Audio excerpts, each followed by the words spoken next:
to see.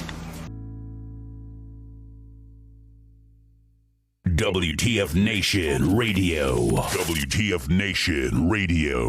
Whoa, whoa, whoa, whoa, whoa. Do you ever have one of those moments where you think, how the hell did I get here? Jeez, what happened to me? I was ruling the galaxy, had a cherry new battle station. I mean, this place had an omelet bar, a straight-up omelet bar. And now look, my former intern's tossing me down a bottomless freaking pit. You know, come to think of it, my whole life has been a series of what the moments. That was my out. The voice of U.S. Army. WTF Moments. This is WTF Nation Radio. I looked my woman in the eye sockets. I told her straight out. I just said it, man. I said it. I said, bitch, I'm the man of the house. Yeah, you said bitch, though. You called your wife a bitch. Yeah. This is a public service announcement from C.T. Fletcher. I will not contribute to the pussification of a nation. Get your punk ass out there and work for it, motherfucker. Let's roll.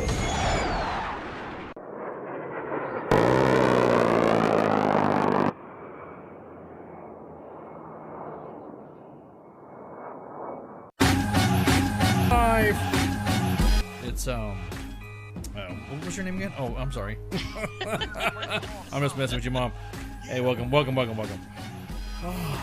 man, it's Monday, dude. That's like, you ever had that like didn't really want to come into work today type feeling vibe or whatever? Did you just like have that? Yeah. Man. Oh fuck. Yeah, just like, oh, what a month. It's got a case of the Mondays. Thanks for asking. At least it's not the Mondayest Monday ever. No, it's not the Monday of Mondays of Mondays of excellence, but it's still a fucking Monday, and it's still kind of one of those days where you're kind of like, fuck, I gotta work. Yeah, just like you must do things to do things, and things must have, whatever. Oh, Melinda says, health, wealth, happiness, peace. Well, of course, we hope everyone can have some of that health, wealth, happiness, and peace. I'm not disrespecting your, disrespecting your comment there, but just saying. But everybody, man, how you doing? It's freaking Monday. It did. That's right, Recruiter Times. It did it just blah, man. You're just kind of like one of those things where you're just hanging out. The weekend is gone. Yeah, you're just like woof. You're getting tired of the sexual tension in this chat, man. I don't know what you're talking about, Jim Handy. I mean, with a name like Jim Handy. Jim Handy. Get it? Jim Handy. Yeah, Jim Handy. Jim Handy. Let me guess. No, I can't say that. Can I have that tone during the show because of we have our guest coming up? Or is that cool? I don't want to like upset the guests or something like that if I get too crazy on the, you know what I mean? Like, I don't want to come on that show now because I was talking about handies and stuff. What the hell is that? Oh man, yeah, just. I mean, my Monday, turned out okay. Like, I just kind of, I won't say got the best news, but really good news. Right. So with my family, my family has a pretty bad history of breast cancer, and then I have the gene. I went today, did the mammogram. It is normal, which was a huge thing off my shoulders. So the next thing is how I get to get new tits on TRICARE. So whoa, yeah, well, nothing wrong with that, I guess. Now what's interesting is it drops my chances from 55 to 85% of having cancer in my lifetime down to less than 10%. You must be talking about the BRCA gene, right? Is that what it is? Yep. Yeah, it is the BRCA gene. Yeah, it's like it just, I don't know. I guess there's men are susceptible to it as well, right? I mean, they are actually. Not only if they have the gene, they can develop breast cancer. They can also develop prostate cancer from it. Oh. And testicular cancers. So. Testicular. Okay. Well, I'm going to. Get your balls checked. What? I mean, they should. What? No, it's y'all should. Go get my. November is the month for men. Yeah, I know. I'm just saying the men's. You got to take care of your men's stuff. You gotta, ladies got to take care of your ladies. Yeah, and stuff. ladies got to take care of ladies stuff, right? Exactly. I just the way you said that, it's just you just like what? Prostate, prostate check is a little bit more different than just just handling yourself in that area. I know, and like go ahead. when you see your providers, you just do it. Like, Right. I mean, you don't want to like be like, well, wait, now you have cancer, and it's like stage fucking 4. Yeah, exactly. Yeah, it's just I don't know. Is it? It's one of those conversations that you have to have a mature.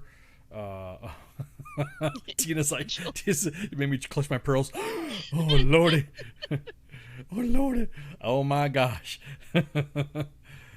No, she didn't make me clutch my pearls. It was just the way she said that. She was like, yeah, you're gonna get your balls checked. It's like, okay, yeah, I guess. Yeah, I guess I'm gonna get my balls checked. Y'all need. Well, I mean, the problem. Right. Woman, exactly. Your testicles, your chest balls. Exactly. You have things to get that you need to get things checked out, and everyone to their specific regimen, and their everyone has their own method of checks. It's and what's nice, like with a person in my family, I'm not gonna put it out there. Once that she had developed cancer, they did the whole genetic testing, right? And because she had the BRCA gene, we were able, the rest of us in the family that we within the close, I guess, I don't know how you say relation, children and her siblings, we were able to go get that genetic testing for free. And because of that, I mean, I would say we're so far advanced. There's no cure for cancer, but with the genetic testing, like it's predictive. It's preventive. You can take preventive measures. Yeah, preventive. Yeah, no, I got that preventive medicine and all that. But for a guy to get himself checked out, there's some guys that don't want to have that. Don't want to have the process to get their prostate checked. They get a little, nervous? They get a little nervous when there's individuals poking around in there, and they just kind of like, I don't know what to do. I don't like the fact that there's somebody having to stick their finger. Sucks. We gotta do like the fucking pap smears. I was about to say, yeah. I was about to, seeing what women have to go through, and all that. And it's for my health. Hell, I don't know. The doctor could be telling me it's one of those. It's something that you need to do. And I guess I'll take it. Just with I guess some lube, give it to me. I mean, shit. I've been divorced so many fucking times. It's so you probably can walk through the motherfucker. You can probably walk through it. You walk inside. You can probably look at cave paintings on the wall. It's like, oh look, there's there's those handprints and shit. What the hell is that? Oh no, don't worry about that. Well, I mean, normally when you have a colonoscopy done, you're out. And you get the good shit. Yeah, we get put out. Yeah, for us guys, we get put out and that's it. We're done. We're and people freaking guys. That's it. Guys will just be out. There's no. You're not gonna get nothing to freaking. But I will say this is that yeah, exactly that. I'm seeing nobody like chatting. It's kind of like odd. It's an awkward silence going on right now. You notice that? Right. You notice it's like kind of like all these people in here and just Facebook stalking us. Yeah, they're Facebook stalking us. There's some people Facebook stalking. Maybe they're waiting for something to drop or something. I don't know. Exactly, Tug. Yeah, I noticed that too. It's like everyone's kind of like all quiet and Right, because people they're afraid to comment anything on Facebook because they'll get zucked. I know. Somebody asked me, he's like, hey, how come the main page doesn't do this shit anymore? How come the main page? Do you realize that a lot of the stuff that we can't post on U.S. Army WTF moments or any other of the empire of the WTF, Zuck takes it down. Yeah. Like literally, there'll be something. I mean, you guys always hear me bitching about something we posted, and then Zuck will just take it down. Now it's no more, and then you'll get Facebook banned. So some of the stuff that we thought is freaking hilarious that gets posted on the main page or gets posted on the radio page, banned, and then we all have to come in and go, oh crap, we gotta activate our burner accounts, and everyone's just like kind of like, God, dude, it's just like, and it's every time we do it, it's like taken way out of context. Like everything, it's been a big issue since like the election, like everything, like you can just say something so innocent because of the algorithms. You're like banned, Right. and then you like like Exactly, like, Tug. Same no, thing. I don't agree with this. Exactly and that. it's like, Yeah. well, it's still hate speech. Yeah. Like, what? See what exactly? No, that one time you put. I remember you were talking about exactly that, Tug. It doesn't matter. You posted that one time, and someone said, you wrote like, "Get the fuck out of here," or oh, just fucking kill me, or something. And then the next, you got banned for it. And, Oh, I know what you're talking about. So, I posted this one thing about like something about how you know me or something. My one friend, she posted, she's like, she did the same post, but then she said like wrong answers, and she loves tattoos. I was like, well, you hate tattoos, and she goes, well, yeah, they're the devil, and I literally just jokingly said, you dirty, dirty woman. Yeah. Banned. Yep. Banned. Yep. No. I see the hits on the main page all the time. Something will be because you'll get notified, and then you're like, "Doink." I'm like, what the fuck happened now? And they're like, oh well, this came down. I'm like, shit, that was some quality. That was some gourmet memeage. That was some gourmet post. So a unit gets some good content. Yeah, some good content. Exactly that. Recruiter Times, the fact checkers too. They can't even share memes with somebody taken out of context. Exactly that. Fact checkers have identified that this is this. Bro, it's a fucking meme, man. Relax. It is just a meme. Well, not only that, like when you make fun of like the 5G conspiracy theories, or sorry, am I having issues speaking right now? The 5Gs and stuff. You're talking about you're talking about the or pixel, anything like that. the metal, like, the make fun metallic, of them. the metallic dust that's coming down from the contrails from the 5G heart. Isn't that what Hannity said? Or you repost it, or you make fun of it. Yeah. Or they'll take that shit down. They'll take that shit down. They're like, I almost feel like when I posted what it mean one time, and they're like, why did you dispute it? I go, yes, I want to dispute it. And I wrote in the comments, I'm like, because I was making fun of individuals who believe this shit, and then it came up, sometimes we get this wrong, and they're like, we're still not going to post it up. I'm like, then why'd you even tell me? Just say just not whatever. So now they're just like blanketing. We also had a blip, like everyone's accounts got freaking all zapped and all weirded out, and you're just like, dude, man, I just like.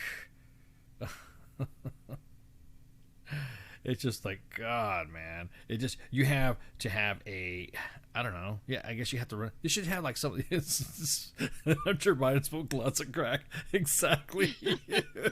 Exactly. Yeah, you get exactly that, Dan. You get fact checking, and then in the bottom of the small print, mostly true. It's mostly true. But yeah, it's pretty insane. I don't. It's frustrating because we want to put some good quality content up on the main page and on the radio page. And the only people that doesn't get a lot of drama is the space. They only got one. The Space Force got one ding at the Space Force WTF moments. I mean, it's Space Force. And the rest of it is because it's space. Unless you're freaking some sort of scientist or astrophysicist, you really can't comment. I doubt Facebook has them on their staff. So their memes are they got. Yeah, I'm saying they got. They're almost like, as long as it's insulting to nerds, I guess you make a math joke or something like that, and they freak out. Then they get upset. But yeah, it's just, you can't even like post like videos from TikTok. No. Facebook's like, that's violating. That's violating. Yeah. Oh, I know. Oh, I got it from fucking TikTok. Or my favorite, or when you get memes from another Facebook page and you post it on your page or something like that, and then people are like, I just go to everyone about to go to Patreon. That's interesting too. We were thinking about that. What's up with Patreon? We entertained Joshua Ramos. You're a math nerd. Well, I guess it's kind of cool to have a math nerd in the family, because I'm not. Neither am I. My kids well, I'm are. sure if I learned the maths, I could do it. I could figure it out. But yeah, it's frustrating. I really hate it, because then people like shit talk the page or the shit talk whatever. Like, well, WTF used to do this and WTF used to do that. Well, how come they don't show this anymore? Because you get zucked. I mean, that's it. You're only limited to unless it's Twitter. If you go to Twitter, have you seen the stuff they post on Twitter? you see dildos, you see You can post porn on yeah, Twitter. you can post bobs and vagin on there. You know what I mean? It's just like freaking holy crap. Twitter's got it all. The thing is like the reason, one of the reasons why I don't post on Twitter is like a while ago when the whole Tide Pods thing, I jokingly posted something like about Nancy Pelosi eating Tide Pods, which I mean, it's a possible. Someone reported me and I was grounded from Twitter. Wow, because of the Tide Pod thingy? Yeah. Jesus, dude. I didn't. Well, I mean, because normally it's not a big deal on Twitter. It's not a big deal at all. Because I've seen some pretty I think someone outlandish shit. reported me. Oh, you think so? Because of the Tide Pod thing or whatever. Her daughter follows me on Twitter. Oh. Christine Pelosi. Got the hots for you? I don't know. I don't know. Maybe I said the right thing or dropped the right meme or whatever. But she follows me on Twitter. She's liked a couple of tweets that I had or whatever when it comes to like VA stuff and veteran shit. So I guess must have been I have this veterans meme thing. and it's like this thing holding a cup of coffee and it says Facebook community standards prevent me from replying honestly to this situation. Yeah, I saw that one too. Yeah, I again, fans, sorry if the things that you wanted to say are how come just Facebook has evolved to whatever. I mean, duh. I can't help that. I just hope they like relax shit soon. I doubt it. I know, I doubt it too. I doubt it. So besides, Facebook having their panties in the water and the shit we post and say, what else is going on in the news? Yeah. Exactly. Besides that, hey, did you hang on. Hang on. I got a commercial up here. I gotta freaking Show her. show this. Everyone's talking about taking the census, right? Everyone's like, why do we have to take the census and why is this? And everyone's like, How much you care. we have They to. harass the shit out of you if you don't do it. Yeah, and they were saying you need to do the census. You need to do it. You need to do it. And everyone needs to do the census. I'm like, okay, cool. So the census happened, right? And some states are losing their congressional seats while others gain them. This is the most, it's like the most ultimate in irony there. The Census Bureau announced today, that the population of the United States has topped 331 million. Everyone was talking about last year, you need to do this, you need this. I participate in the census. You know, you get it in the mail, you do it online. Shit, I just grab it and I don't know, probably because they think I'm Hispanic. I have a bunch of people in the house. I just keep filling them out. If you fill this out, I will fill this out. Thank you so much. So it's maybe, I don't know, maybe they think that whatever, but I think it's probably because, I have my daughter here too, my oldest. So they probably think that there's, more than one adult in the house. So anyway, so the census results found that Texas will gain 2 seats, and Florida, Colorado, Florida, Montana, North Carolina will gain 1 seat in Congress. California, Illinois, Michigan, New York, Ohio, Pennsylvania, and West Virginia will lose congressional seats ahead of the midterms. That's what I'm talking about. It's like freaking irony. It is, but I'm not surprised because a lot of people are leaving California. They're heading to Texas. No, well, I remember them talking about if you don't do the census, you're wrong. But if you do the census, you're members of the, they're undocumented persons that won't be able to take it. They won't be able to whatever, illegal aliens. Can we even say illegal aliens? Can I say that without? No, you can't. I can't No. say that. All right. Am I going to get Zuck? We need a ban hammer sound. Yeah, we're gonna. I'm gonna. Jason Johnson's not even gonna be able to get on the show because he's our guest today, by the way, from Project Canine Heroes, and come on, talk about the puppers. If you guys saw some of the graphics on the puppies, can't wait to see the puppies. You can't even say. Okay. Well, anyways, well, we'll get that through that later, but. No, it's this. The new numbers represented a decrease in population when compared to the growth between 2000 and 2010. The numbers highlight what experts had expected: political power in the country shifting from states in the Midwest to the Northeast to states in the South and the West. So experts had long expected the congressional seats to shift from the Midwest to the North seat and to the South and to the West due to the booming growth around the largest cities like Texas, in states of Texas, Florida, Colorado, and then stagnating growth in New York and Ohio. Now, I honestly think it's because people don't want to, like you said, people don't want to freaking live in those states, and they're tired of it, of whatever the laws or stuff like that. Somebody said, "Don't California my Texas," and that's the new. Don't New York my Florida. I'm seeing some bumper stickers with that too. Some expectations were kind of off though when they said they were talking about getting some seats, when it actually there were people that believed that Texas was going to actually gain 3 seats, not 2, and then others believe that Arizona wouldn't gain a seat or add a House district, and then experts also expected that Minnesota and Rhode Island to lose a seat, but neither did, according to the census. The census said they were very confident in the quality of the data. So now I'm just wondering, is there How any confident our politicians are going to be in the data? Yes. Because that's going to Yes, exactly. Like, no, I think we need to recount. I don't think it's right. I don't think we need to do this. I don't know why I'm talking like a nervous person when I'm imitating a politician. We need to do a recount. Is that what a politician sounds like? Yeah. Always. Oh, it's a little old shrewd sounding. You sound like you can't put a coherent sentence together.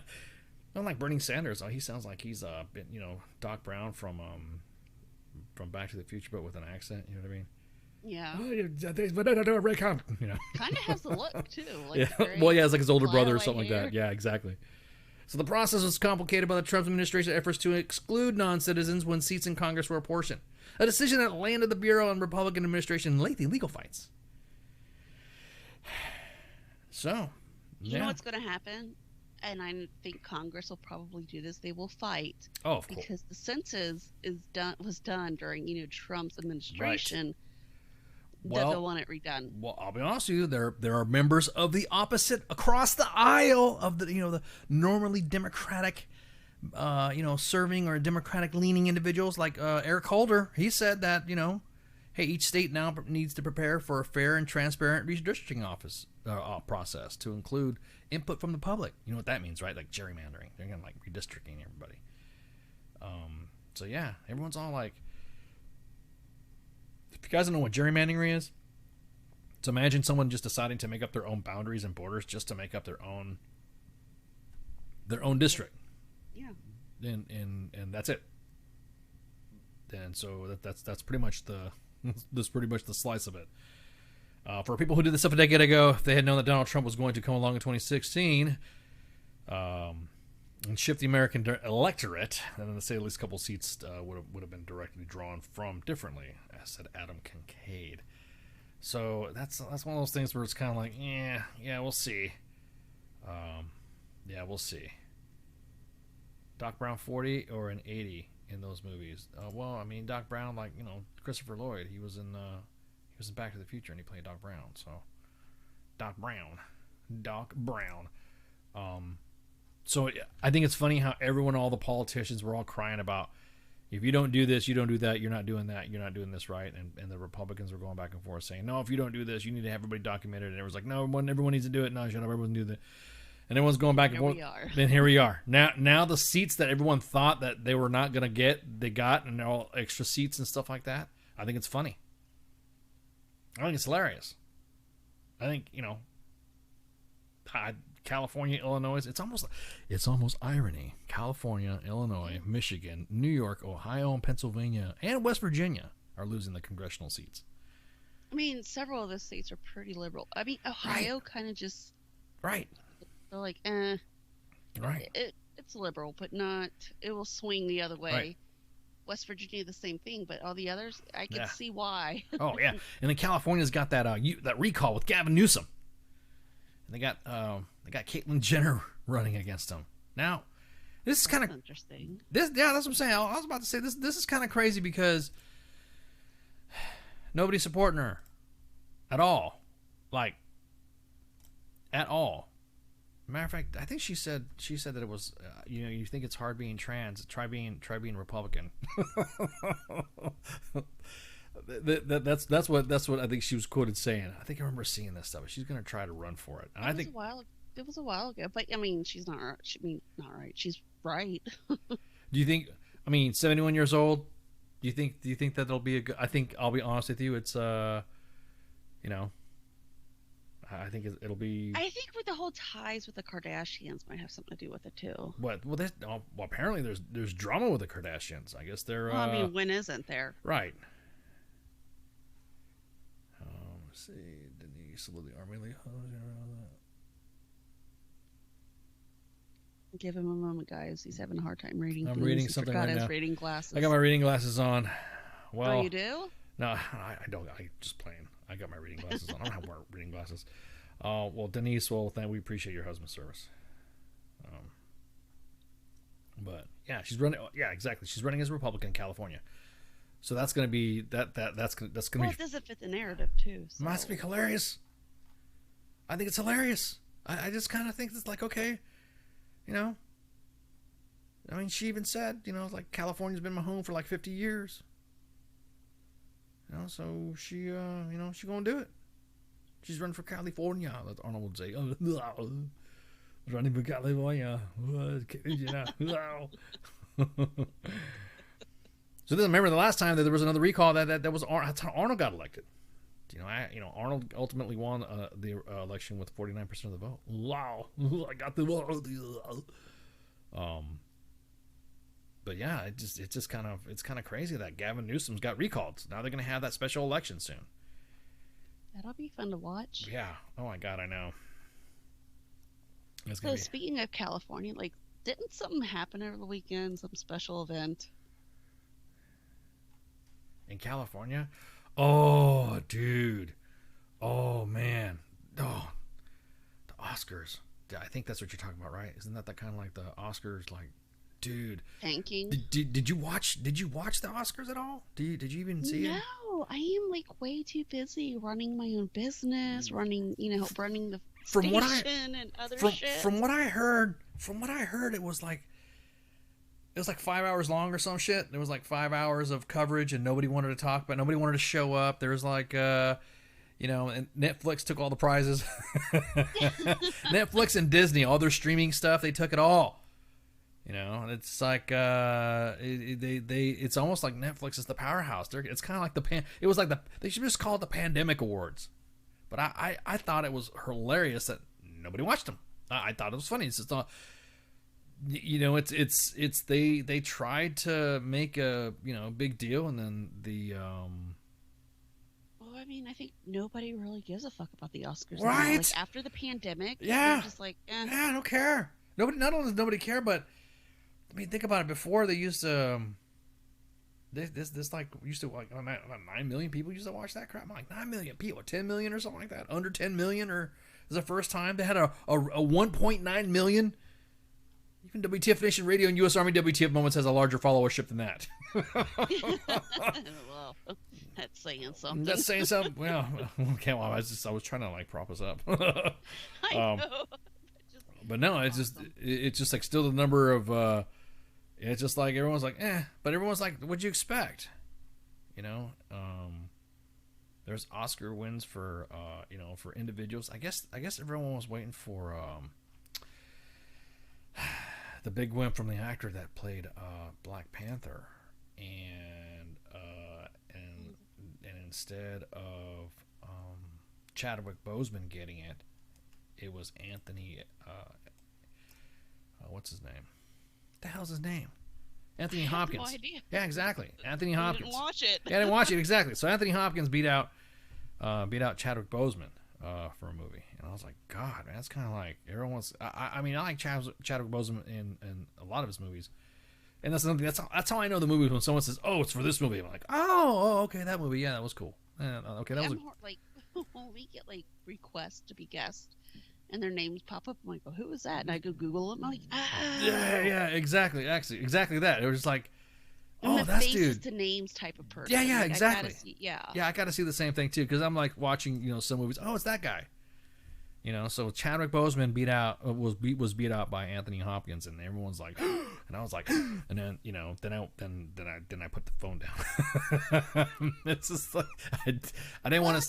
I didn't want to say I didn't care. Anthony Hopkins, that is an honor. Well, he'd already. Oh, okay. Look, now he's passed away. I know. He passed away from cancer, right? And so everyone's kind of like saying that why didn't Anthony Hopkins already got one. So do you Not true. you know what I mean? So he's already got a what was it, Best Actor Oscar or something like that. So it's one of those things to where, hey, I mean, this is like a CQ subject anyways. I'm just talking about the fact that Nobody watched it. Nobody wanted to watch it. They're like, I'm not watching this shit. I've been binge watching because every time CQ talks about, hey, we got this guest coming on, or we're thinking about getting this guest when we have our little pop culture meetings, and I'm like, I got to catch up. I have to binge watch some of these actors, some of these movies that, you know, when you and CQ and you know, Spanky and CQ talking about all these guests that are coming on for Pop Culture Warrior, I'm like, oh, I gotta watch this stuff. I gotta watch this because if I don't, I'm gonna be freaking on my ass not watching it for, you know. Oh yeah. And then I see who it is. I'm like, oh my god. Oh, shit. Yeah, oh my god. Great. And I'm pretty sure, you know, I'm not gonna spoil CQ's stuff. No, we're not. Just keep following just us. keep following us. we- CQ's got some powerhouses and some awesome surprises that that me and CQ were kind of in on, or in some you know, behind the scenes stuff that he's going to be able to talk about it tomorrow. So I'm excited to see it. It's actually a friend of the station, and you'll know when you see it. So what was I going to say? Can't wait. I am so proud of him. But Yeah. anyways, What were we talking about? Oh, we're talking about the Oscars. Yeah. So yeah, I mean, that's it. Everyone's talking. Okay, everyone's like saying, "Hey, it was a good." You know, I didn't watch it. I didn't want to. I didn't care. I mean, just didn't want to. I didn't want to see it. I didn't want to watch it at all. I didn't want to have the I don't know, just. well, it sounds like it wasn't a blast compared to what you were going to talk about. Right. Well, yeah. Well, I mean, kind of think about this. Like, it's like I don't the politics and stuff about it, man. It's like Well, I mean, well, yeah, these that's actors what ruined everything. Yeah, actors are all. It's like everyone's like sitting in a room, and they're just like kind of placating each other, watching each other's movies and stuff. And this is a great movie, and this is a great movie, but you know, they should have it like freaking, you know, like a legit, I don't know, some expert stuff, you know. Well, no, but like the whole thing is like when they get up to the podium and they do their thank you speech, it's like it is almost like it's a presidential debate when they're up there. No, well, yeah, you can't. Yeah, I don't want to hear. Look, I want to. That's why Ricky Gervais, when he gave the Bernie Epstein speech and Ronan Farrow, That was great. and he was roasting all those actors, and they're all sitting there, all kind of like, they didn't know what to say. That was awesome. I liked it. It was. It was a Golden Globes, ever I think. since Harvey Weinstein and Epstein, like that's pretty much what tanked Hollywood. Yeah. Yep. I think it's hilarious. Besides COVID. Well, yeah, besides COVID and, you know. COVID just kind of, gave it in. Of everything. Of everything. But, anyhow. So, I mean, that's pretty much how, I mean, it's bland of the news as I can get on that. There you go. There's your sort of kind of CQ stuff. There's some Oscars. There's some people winning. There's some people who didn't win. There's some upsets. There were some snubs. And it lasted almost 5 hours of coverage, and that was it. And it was like the worst ever. So, the only thing I really pay attention to with the Oscars is like the red carpet, looking at the dresses, because I love to sew. And I love to see what is worn, how it's styled, and you're just kind of like, what the fuck was that designer thinking? Yeah. Pip, the annual gathering of famous pedophiles in Hollywood. But he's not wrong, though. Yeah, it's pretty funny.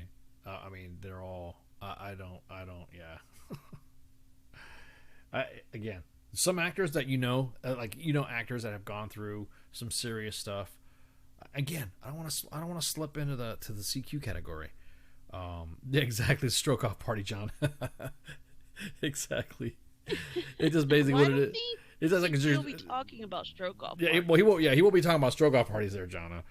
But yeah, you're right. It's just kind of like everyone's all kind of like patting each other on their back, and they did such a good work and all that. And it should be, I don't know, it should be by receipts. You notice something though, is that when we started talking about when Netflix was going to start running movies in contention, they removed the rating on it, so now you can't rate the Netflix titles. Are you serious? Yeah. Oh yeah, you can't. You You can't rate. I mean, you can't give them the stars like you used to be able to do. I think that's awesome. I think that'd be like, you know, the user only, the Netflix count holders. You know what I mean? Just like you could only vote. Like they should have. See Netflix. See Hollywood. You steal our ideas anyway, so I'm going to give you a freebie again, since you like to steal WTF Nation Radio, U.S. Army WTF Moments ideas, because you usually do. What's that? Is that I think that for anything that's on Netflix, you should have Oscar contenders. You know how it has your top 10 or the top trending on Netflix. Just have Oscar contenders for you to vote, and each account person votes. And votes. Might work. Yeah, they just vote. This is like you're an account holder Netflix, and then you're watching this. What did you think of this movie? And then bam. And then it'll be. I mean, of course, obviously they're able to tell, but that's it. That way, even if we're gonna watch this shit, because I was like, what movie are they talking about? I had to watch this. What movie? Where was this at? I can't find that. It's usually the movies that they have up there you never fucking heard of. Well, that's what I'm saying. You don't get to see any of the movies that you know, nor is it advertised to be, you know, a big movie, a big flick. You know what I mean? You're just like, what is this? What's that? Yeah, I'm busy binge watching stuff that CQ's like talking about. You need to watch Falcon and Winter Soldier. All right, cool. Watch it all. And then he goes, you need to watch WandaVision. Okay, just in case, Radar can't make it for a show and I can jump on. I have to CQ to CQ with CQ. You know what I mean? I got to keep up with that stuff. So he'll say, hey, you need to watch this. I'm like, got it, and I'll watch it. Yeah, exactly. Yeah, Tina said it'll be nothing but shit like the Tiger King or something like that. I mean, the Tiger King. That was. If you think about it, isn't that what we're going by? We're going by popularity. Isn't that how movies are? How our movies are done though? That's. I mean, I want to ask CQ, Motion Picture Academy, how do they do it? What gets them? What gets them in the? How do you run a movie? I mean, it's like. I think with Tiger King, that was like some real life shit. That was like. It was a documentary. Okay, so there was a documentary. So if it was a documentary, do you know what won the freaking best documentary for Oscar? Was some dude who was hanging out with octopi. That's all he was doing, was playing with an octopus. What? Yeah, with an octopus. Like that's all he was like. He was just looking through what I have to say octopi instead of octopuses. Octopi. Everyone got quiet. What'd you say? Facebook. Like Facebook. We're talking about octopus. We're tentacles. Yeah, here. we're talking about octopi. Yeah, okay. I have to. You're going to get banned from Facebook because you said octopi because Facebook doesn't know it. But no, for real. What is the criteria? The rules and eligibility for the Oscars? What's that? Leaving it up to the public is how Bodie McBoface. I'm sorry. Yeah, no, I see that. No, I see it. No, we talked about that. Yeah, exactly. No, there are criteria that you have to have. Criterion that there is for the Oscars. Complete rules are on the Oscars.org. It's a .org. Wait a minute. Why the hell is it a .org? Why is it a freaking .org? If you go to Oscars.org. Tax exempt. Yeah, I was about to say, are they tax exempt? What? That puts some investigation. So after CQ talks, because I'm sorry, there's some movies on Disney that I watched that I thought were pretty good. They should have like, comic to film category, or best freaking good soundtrack or something like that. So there's an Academy Screen Room, there's General Entry Awards, and then there's the Rules, Guidelines, and Submissions, Animated Feature Film Award, Documentary Awards, and then Short Subject and Music, and Short Film Awards, and what some of the criteria you have to turn in. So yeah, really, if you go to Oscars.org, Oscars Rules of Eligibility, you actually have it's almost like a checklist. I did not know that, but I did not know that there was a friggin' it was a shit show. Yeah, see Seth, exactly that. He's exactly that on Tiger King. Total shit show, a dumpster fire, and looked like a train wreck, but it was a train wreck, but could not look away. Exactly that. Tiger King was like freaking the things you're not supposed to look at: cleavage, the sun, True. Train wrecks, shit like that. I mean, if you think that's a train wreck, you should watch. Have you seen The Wonderful Whites of West Virginia? You see, that's the thing. It's on Prime. It's on Prime. Yeah, see, that's another thing too. my It's God. is that a does that fall under some specific category too? I mean, it's just like Tiger King category. yeah, I guess I got some. I'm not saying I have some. You need to watch it. Yeah, I'm gonna have to talk to some of my family and say, do we have any crazy family members that are kind of like Tiger King or whatever? And I have some of my relatives going, "What are you doing with that camera?" Oh, nothing. Just sit here and Capturing the moment. Yep, just capturing the moment. It did kind of bring us together as a nation. The Recruiter Times. You're right. Tiger King did kind of bring everybody together. And who was the antagonist? The antagonist and the protagonist of the film. Who was the So you have Carol Baskin. Yeah. She was she's the adversary. Yeah. She was the bad guy. She was the bad guy. She was the one that everyone hated. Everyone was talking about. Hey, she's the one that killed the dude, and she was talking about how to kill somebody. Fed him to the tigers. Fed him to tigers and slothed them up in freaking fish oil or tuna oil, whatever. Mm-hmm. Yeah. Oh, yeah. So everyone's like, okay, there we go. What's interesting is I can't even think of his name right now. Brain fart. Tiger King. I don't know his name either. Yeah. Well, anyways, like he actually ran for president. Oh God. See, now is it exploitation or is it just getting your money? If someone said, "Hey, do you want to film something? You want to film some stuff, and we'll pay you this much money."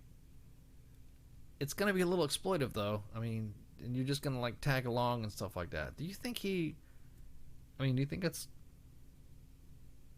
I think it's freaking hilarious that he did that, but I'm just saying.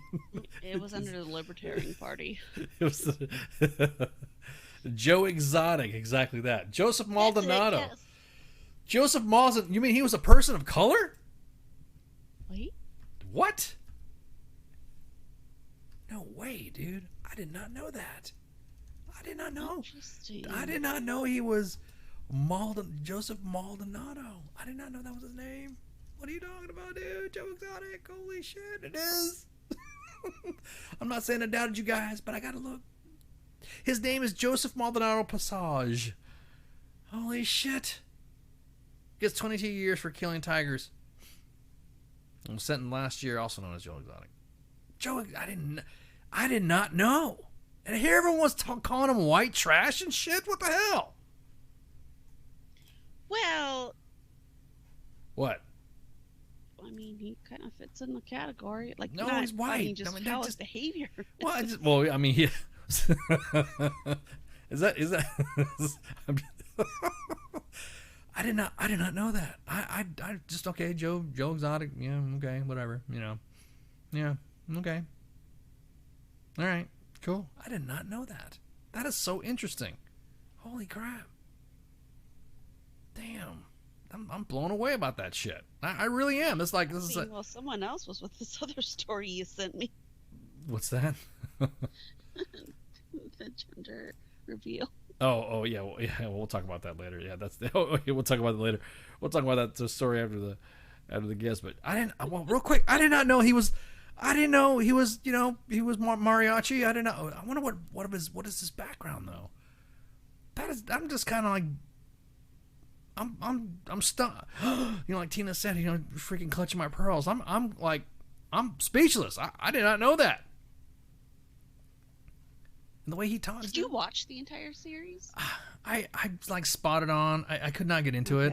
Everyone was kind of like, "You need to watch this stuff." I'm like, "Yeah, okay, whatever."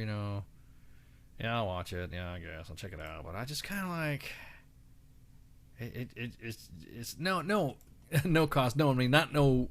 His name was not Exotic. I did not know he was. I knew it was a nickname, but I didn't know who he was as far as his last name. Yeah, cause yeah. Well, I don't know. There's some hippies out there that be naming their kids some crazy shit. So you never know. You know how many people believe that I actually named COVID Carl? Yeah. Oh, I don't doubt it. I know somebody said that's so messed up that you have mom saying that stuff about her baby. I'm like, shut up, yeah, and just get over yourself. Yeah, I didn't. I was like, holy shit. Jose, Joe Taco Bowl. Yeah, I've heard of rumors of a second season. Like, what are they? Oh what my is God! Gonna be in the second season? Well, that's not my lane to discuss. That's CQ's. That's a CQ. That's a topic of CQ to be CQing for Pop Culture Warrior as I drink up my freaking Sonic. Oh man, the little guy wanted to go to Sonic today, and he wanted 2 freaking burgers. I'm like, what? You never eat 2 burgers. And so he ate 2 burgers. He ate a burger and a hot dog instead. And holy, this little monster can just wolf food down, man. It's like nonstop energy. So he was like, I'm gonna go to Sonic. Let's go to Sonic. Hell yeah, no Sonic. I don't have to cook. Yeah. But man, I'm just kind of like, yeah, I did not know his name was Maldonado. Gosh. Again, I know. Huh. Okay, John, you're talking about the DoD withdrawal from Afghanistan. That will probably be a Thursday topic. Yeah, it's gonna be a Thursday topic, man, because we're hearing rumors that it's already happening. We're already hearing inklings, and we're already hearing discussions that it's happening as we speak. So, yeah, I did not know he was Maldonado. I'm still blown away about that stuff. I literally am like, what? Wait, what? What? I'm shocked. I'm quite shocked. I mean, kind of like think it's funny though that he went total. He went total red. Is that what you saying? White trash redneck or whatever, you know? Yes, and here he is, like, not white. Oh man, yeah, he's still in prison. Yeah, exactly. Hard to shoot a second. I mean, he can still make a video from prison. I'm just saying. I don't think so, man. I think he'll no, I don't think so. No, well, I think what'll happen, they'll update like his prison sentence and stay. Why he even asked? Didn't he ask for a freaking pardon from D. Treasy? He did. Apparently, he didn't get it. Yeah. So, and then on top of that, they'll probably follow up with Carol, and then what was the guy that bought Joe Exotic's farm? I have no idea. I have no idea what's going on. That's probably what the second season would be about. Oh, not me showing up on the farm and giving the mic. Hey, you need to freaking do a you need to do a season. You need to do in Spanish. You need to do it in Spanish. If they can record rap records for prison, yeah, he can record season 2 exactly. Probably put a green screen back. I'm gonna have to do some research on old Jose Maldonado. I'm stymied. I'm blown away. Jose Maldonado Passage. That is freaking, yeah, exactly. He's up in prison. I did not know that he was a Maldonado. I did not know at all. I mean, there is like prison TikTok. What? You know? Okay, look. You haven't heard Spanky talk about it? Yeah, she said jail TikTok. I guess you're right. Yeah. Jail, prison. Yeah. Okay. So the admins at the main page and her, I don't like TikTok. You know, like I said, I don't have a TikTok account. I don't care for that. And Corey Reedon and said that he's gonna make me do a TikTok when I go visit him. And I'm like, but it's not gonna be my TikTok. He's like, no, man, we need to do it. All right. And then next thing you know, they were just like giving me TikTok ideas. And so one of the main page admins, she sends me Star Wars TikToks, which some of them are funny. And then Spanky sends me the knitting ones so I can calm down. You need a tickety talk. Yeah, exactly. So I'm like, they're like, you need to get a TikTok. I'm like, no, I'm not gonna get a TikTok. I'll probably be seen in one. You know. My daughter's same thing. You need to get TikTok. You need to get TikTok. But I'm just like literally freaking thinking about Tina. I'm just literally finding out Tina is this years old that Joe Exotic was a real person. The Jose Maldonado. But Tiger King kept us entertained through the beginning of the pandemic. It did kind of kept everybody going. I just couldn't believe that that's what everybody was talking about. It became part of our American culture lexicon. Kind of like saying rad, tubular, that's awesome, totes, whatever the kids are saying. And Carol fucking Baskin is what they were saying after that. Or fucking Carol Baskin. Oh, speaking of Carol fucking Baskins, my Wi-Fi and shit is all set up to Tiger King and... Never mind. Okay, I don't want to hear that. No. Wait, do we give you your passwords and stuff? Tiger King's, yeah. It's all set up password. What's the How do you find your network? Fish oil, tuna oil, or something? Like that, you know, Maybe. a tuna oil rub. Oh man. No, but like 100 years from now, what do you think people will be thinking? Oh my gosh, I know. Wow, yeah. Shit. What do you mean 100? Just like 5 years from now, what are people going to be thinking? A right site that provided a treasure trove of the memenage. There were so many memes to be done. It was awesome. Some of it was cool, but then it got. You know you've hit meme. Yeah, well, no, you know you've hit meme inception when you see a meme and you see it posted and you go ha ha ha, and then all your friends on your Facebook timeline or Twitter timeline or Instagram, they all share the same shit, and you're like, "Ha, yeah, I saw it. Yeah, I saw it." You don't want to be a dick, right? You're just like, "Yeah, I saw it. Yeah, I saw that. Yeah." They post it on your timeline too. Yeah, or they post it. Hey, Ice, look at this! Bam! Yeah, Carol fucking basket. Yeah. I saw it like 3 days ago. I just saw it 3 days ago, 30 times during the day. Thank you so much. Somebody even DM'd me. And I'm like, yeah, I saw that too. Thank you so much. For effort. A for the effort. I appreciate it. Oh man, we take a break right quick. We got a guest coming up, and then we'll be right back. So everyone, take a break and shout. Stand by. WTF Nation Radio. WTF Nation Radio. Take it from me, Ice. You can't just float around space not caring about stuff forever. The voice of U.S. Army. WTF Moments. This is WTF Nation Radio. Shit in the bag, Pogue.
the sirens are going off. Another rocket attack. I've got my boots and got my ammo in my 50-pound sack.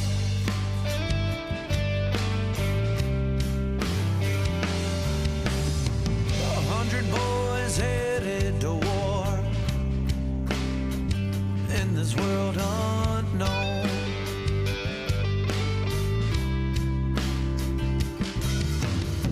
The only peace of mind I've got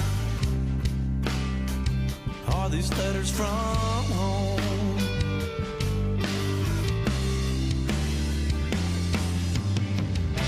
Another day has come and gone.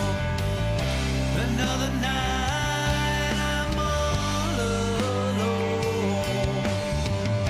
I didn't think I'd be this far out here in Kandahar.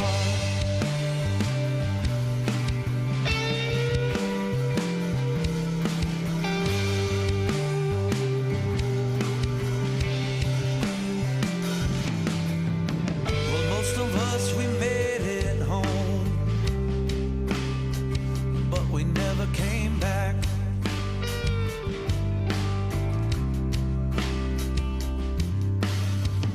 When we close our eyes at night, we hear a rocket attack.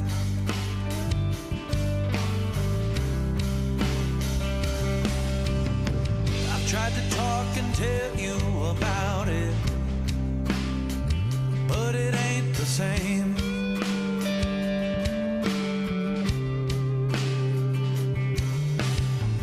All these thoughts that run through my head,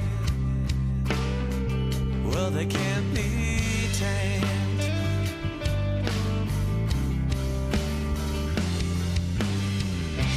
Another day has come and gone.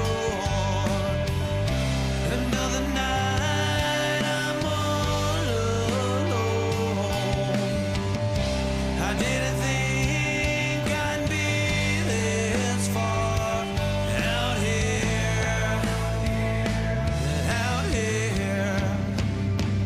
in Kandahar.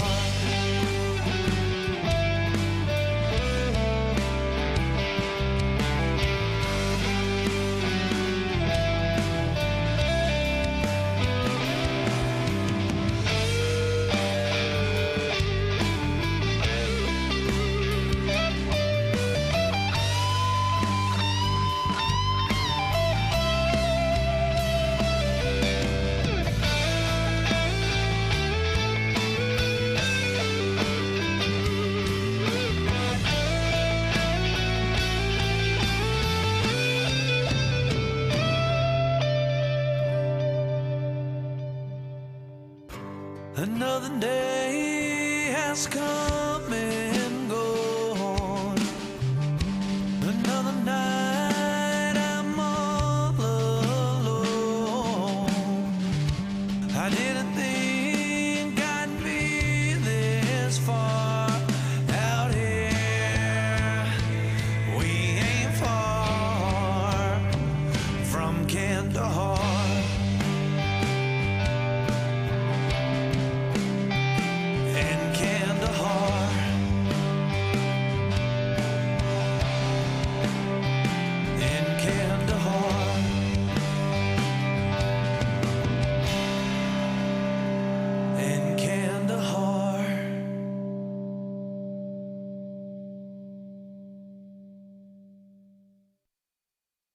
I am here determined to stop this future atrocity. This station is now the ultimate power in the universe. I suggest we use it. The voice of U.S. Army, WTF Moments. This is WTF Nation Radio. I find your lack of faith disturbing.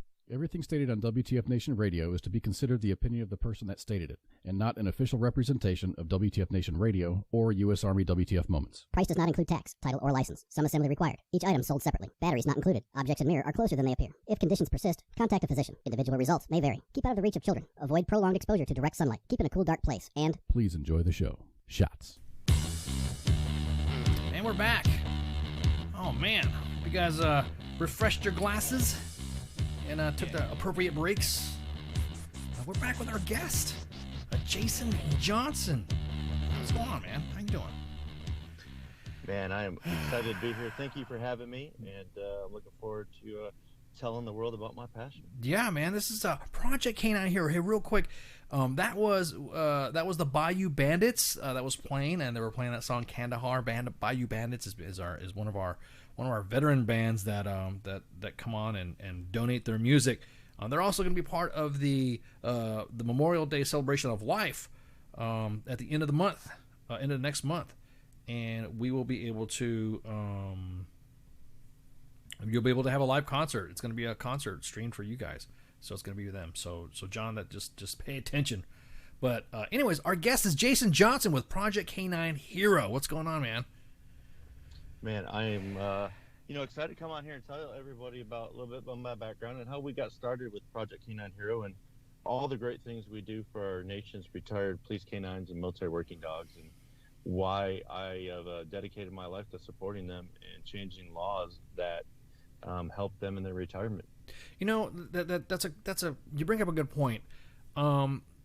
Is there anything out there is there a program where retired canine, like, is there anything that you can tell us that there's a program out there for that? Because I noticed that, and well, real quick, let's just talk about you. Okay. I'm sorry. Let me just let's talk about you. So tell us about your military status, and then of course what eventually got you to this after your the next phase after the military. Yeah, I grew up in a small town in Michigan, Hadley, Michigan, outside of Pontiac, Detroit, and I come from a family of auto workers, and they all worked in factories, and I knew that is not what I wanted to do with my life. Two of my grandfathers were war heroes. One was a Navy Seabee in World War II, and the other was a Marine in the Korean War. And growing up as a little kid, learning about their service, I probably knew by the time I was 10 years old, or maybe around that age, that I wanted to be a soldier when I grew up, and I was going to do whatever I had to do to serve my country. And as soon as I graduated high school, before I graduated high school, my senior year, I had already enlisted in the Army. I wanted to be an Army military police officer because I wanted to get in law enforcement, after my service. And back in my era growing up, I came in 93, so I was born, I'm 46 years old.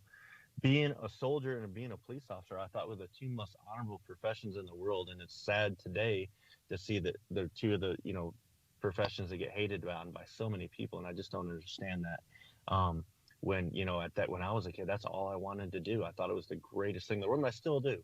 I still do think it's the greatest thing in the world. So, I went enlisted, and I bypassed going to college at the time, and started my first 3 years in Germany. I was stationed in the military intelligence unit over there doing convoy security, skiff security. I was like, man, I thought we were gonna be like driving around and arresting people and all kinds of stuff.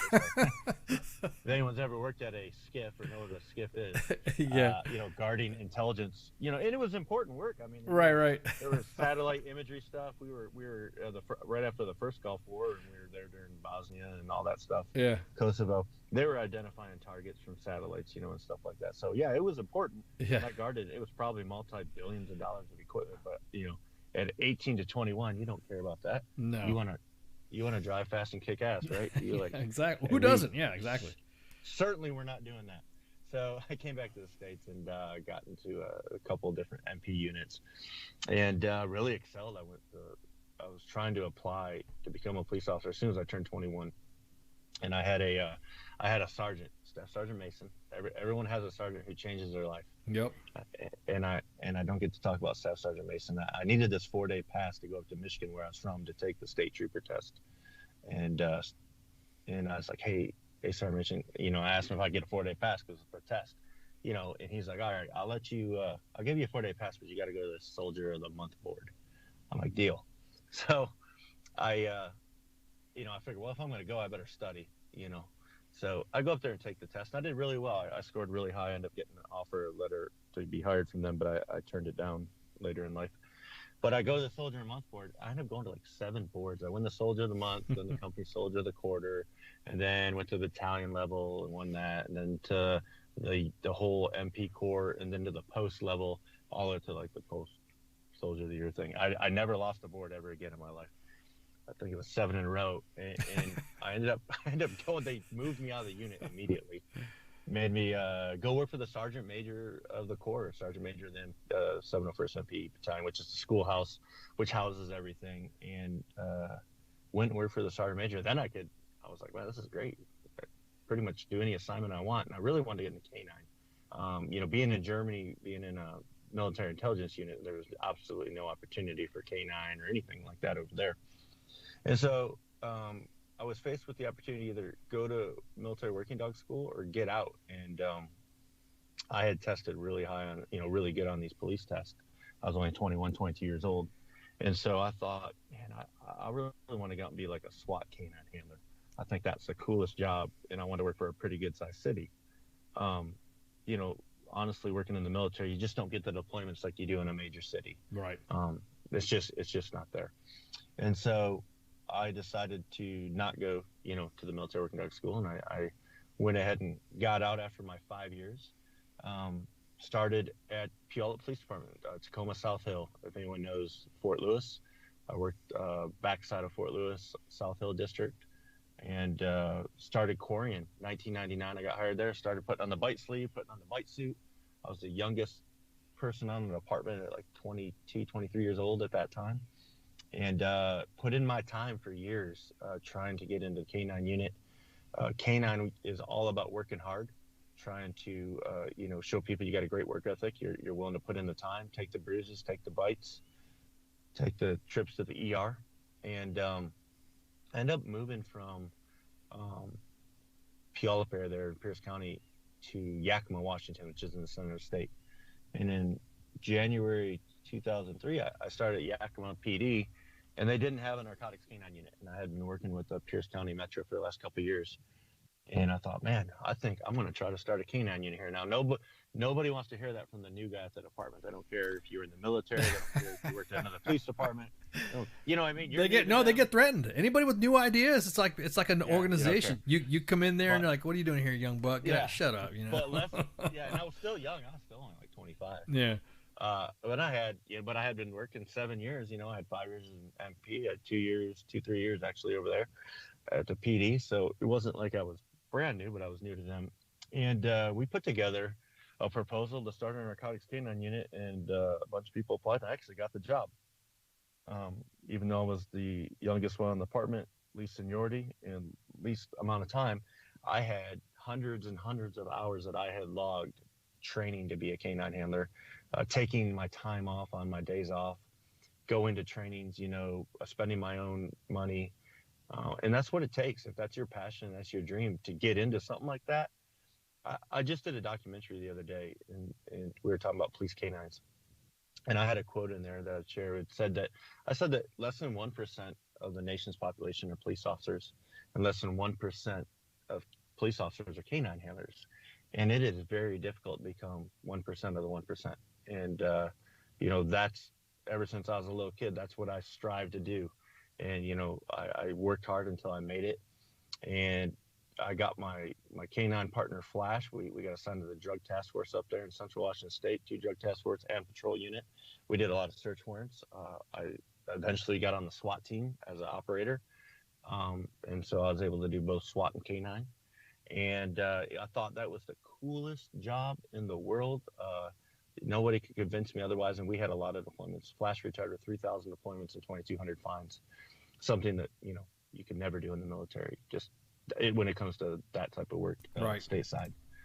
Working overseas, which I'll get into a little bit later, is I worked in Iraq and Afghanistan. We'll talk about that, and I trained dogs about that. That's different. But as far as law enforcement, that a medium-sized city like Tacoma, Yakima, or all across America, being a SWAT K9 officer is just an amazing job. I truly feel that It's the most honorable job in the world. That's who the police call when they can't figure it out. When the cops get there and like, man, we don't know what to do. Maybe we'll call the canine guy. Call the canine guy. So they can bring the smartest animal. So that human can bring the smartest animal there. Exactly. Right? And we had a lot of success. And I became a trainer. And by the time I was 33 years old, I was a canine handler. I was a canine trainer. I was a certification official. I was a defensive tactics instructor. I was in charge of our honor guard unit there because of my military background. I was a field training officer, and I thought, man, what am I going to do now? I've kind of done everything I wanted to do here, and I got recruited by Blackwater Canine to go serve as a personal security specialist and a canine handler overseas in Iraq. And I went on a 30-day job interview in Moyac, North Carolina. For those listening, that's where the headquarters of Blackwater was back then. And 21 days with the personal security specialist course. Did very well there. You know, you're out there with tier one, a lot of tier one guys, SEALs, Rangers, SF. Right. You know, I'm not a SEAL. I'm not a Ranger. I'm not SF. I'm an Army MP. We fired a lot of weapons, so I could handle my own with the belt feds and all that, grenade launchers, but hadn't touched one in a long time. And I was a SWAT officer, and I think that helped me the most with my small arms, tactics and things like that. Did they have a pretty good canine program? And was it almost similar? Is there like a template for canine programs throughout? Yeah, we were working explosive dogs only, so we were protecting the United States ambassador, and after I'll get to that, what we did with that. Passed the 21-day course, did another week with canine. Knew I was going to Iraq. I knew who I was replacing. I went to a place called Al Hil, Iraq, a regional embassy there, and got on the teams. I worked on 5 different mobile teams, and we did. My job was to be advanced for the meetings, right? So if high-level officials, and then we're talking about the U.S. president on down, U.S. ambassador, right? Any foreign officials go there, we would actually sweep, any venue for explosives prior to those meetings. Did a lot of missions over there. I think I did 125 red zone missions during my time there. Just going out up to several times a day to these high level venues and making sure they were clear of explosives. So the template for that was your basic, we studied under our trainers back in North Carolina. We're from Virginia Beach PD. So they're basically taking a law enforcement type program with explosive detection dog training. But you had to wear 2 hats. Working for Blackwater Canine back then, you had to be a personal security specialist, just like anybody else with a gun. That means when I was in the convoy, I was what would be called a shooter, right? I worked a job. Whether you could drive, you could be the tactical commander, you could be in the back gun. You got your dog when you get out on venue. You could be in the diamond, you could be all different things. But I mainly excelled in the advances, and I worked 5 dogs over there. Ended up becoming the kennel master before I left, and I was the last Blackwater Canine handler and kennel master in country when they lost that contract to Triple Canopy. For all those people in that business who are listening, in 2009 they lost it in May 2009 in Baghdad, but in August 2009 we lost it in Hilla. And the company decided to keep me while a lot of people transferred to Triple Canopy, and I went to Afghanistan, to Kabul. Prior to that, I had did the elections for the Department of State. We were working on the Department of State High Threat Protection, and I was the primary canine handler used in the 2008 Iraqi elections. I think I did like 70 polling stations in 3 days. Oh, wow. So with that experience, I went to Kabul, Afghanistan, and I was one of the primary dog handlers used in the 2009 Afghanistan elections with Abdullah. Abdullah was running against President Karzai. Secretary of State was Hillary Clinton over there. I know a lot of people aren't big fans, but hey, job's a job, man. You got yeah. It's the job as a canine handler is to make sure those bombs don't go off. Right. Exactly. The principal's got to be taken care of, and we all served in those administrations as well. So it's not like really you could. Yeah. You know what I mean? It's exactly. The gig. It's the gig. You know what I mean? So. But I did that. So I did that, and it was night and day for me, and from, for those who've served both in Iraq and Afghanistan, especially at that type of government level I was at, I mean, in Iraq, I rolled with a team of about 14 guys. We had, designated marksmen on the roof. Sometimes we had helicopters in the air. I always had an overwatch. We had great support. I get to Afghanistan, it was all low profile, just be me and another K9 handler, 7 guns, 2 dogs, go out in a Land Cruiser by ourselves, come back by ourselves. And I was like, wow, where's the backup? Where's the QR? Oh, the QRF team, they're back at the base waiting for us, like in case something happens. I'm like, wow, if something happens, it's going to be a little too late. Yeah, exactly. I'm about to say, no, remember the QF rolls, but yeah, nobody's on. It was dangerous over there. Yeah, nobody's on ready status. That year. So that's a good point. So was there?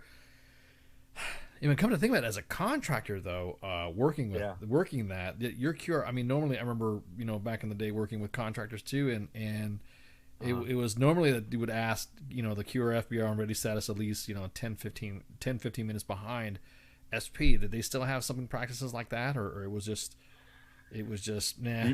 Yeah, sometimes they would stage depending how far out we're going. So I was there when Carl Eichenberry was the ambassador, and then General McChrystal was there as the commander. We would do flyaways, we would do helo stuff. So sometimes they would stage, but then sometimes we would fly to different provinces and do all kinds of stuff. It was crazy.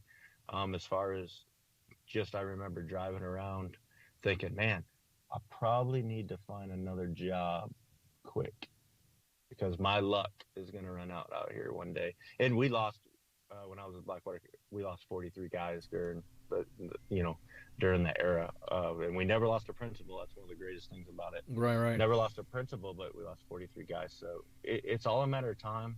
I had a lot of close calls, and I'm not talking bullets flying by your head close calls. I'm talking venues that I was at were getting hit just days before or after I had been there. Or places that I was frequently going were getting hit. Just so happened I was missing it by a day. Yeah. Or, I was like, one of these days is going to catch up with you. Yep. And so I got, I wouldn't say recruited, but I got offered a job at ATF in Front Royal, Virginia, to be an instructor at the National Canine Academy and teach explosive dogs for the FBI, the CIA, the U.S. Marshals, the ATF, 21 international countries. And for those in government service, they started me as a GS-13. And I was like, yes, I'll take that, because I knew that's not a bad gig. I knew what that would do for my career. Yeah. And in 2010, I left Blackwater K9 and went straight to the ATF as a full-time instructor, course developer. And there's not that many there. There's only probably 10. And we were teaching. I went right into teaching. My first class was a class of Mexican federales, and then I started teaching special agents within different government agencies, like the ones I mentioned, and more. And man, I ended up training about 2,000 dogs while I was there from 2010 to 15. That's include the pre-deployment course that was in Yuma, Arizona, for every military working dog that deployed to like high threat areas like Iraq, Afghanistan. We were teaching the homemade explosives. I was teaching a 2- and 3-day course out in Yuma at the proving grounds, and end up getting my hands on a lot of dogs. And being an instructor there at the school, it's kind of like being a drill sergeant. Day 1 of class is day 1, day 50 is day 50, graduation day is graduation day. As an accredited course, it's by the book. You do so many, it just repeats itself. So I wanted to get back in the field about 2015. So I went back to Homeland Security, and I became what's called a field canine coordinator, kind of like a regional program management, where I was managing canine units in the field. So have you been to like airports and seen the dogs that are screening passengers and stuff like that at the airports for explosives? I help manage that type of program. Wow, that's a robust program too. I mean, how many puppers did you cycle through? Well, the program had over 1,000, and some were law enforcement and some were with TSA, and right, some were with other government agencies. My job was to do not only like help with the management, do red team assessments. So I would pack explosives on a subject and try to sneak them through and see how they do. We could just certify them. We did certifications. We could just certify them. All that stuff. and it was a cool job. But about when I had that job, what I found happen is, and I was really happy to be back operational, but the dogs that were leaving service, they would come to me and say, hey, I took the dog to the vet. It's having this medical issue. And, the vet says it's probably time to retire. And I said, okay, great. I'd put him in a class for another dog. We'd send him down to Lackland Air Force Base. I would actually have them sign the paperwork saying, you're going to get your dog back, hold harmless agreement, blah, blah, blah. And what I realized is when the dog needed our medical help the most from the government, and I was a government official who was removing them from the program and putting that 100% financial responsibility for that medical care on the handler. And I thought to myself, so we're using them right up to the point we can't use them anymore, and then we're sending them back, and then now the handler is totally responsible for whatever happens. And I didn't really feel that was right. So I came up with this idea to start a nonprofit called Project Canine Hero. And I felt with my experience in, the military, the police, overseas in Iraq and Afghanistan, ATF, Homeland Security, TSA, all that stuff, I thought, man, I got the background, I got the knowledge. Let me do something more here. Let me figure out a way to make sure these dogs are getting the help they need. So in 2016, I started Project Canine Hero. I was still in the government, took $500 in my pocket, put it in the bank to start, a little bit of a fund. Got on social media, started my pages, got with a lawyer, did my articles in the corporation.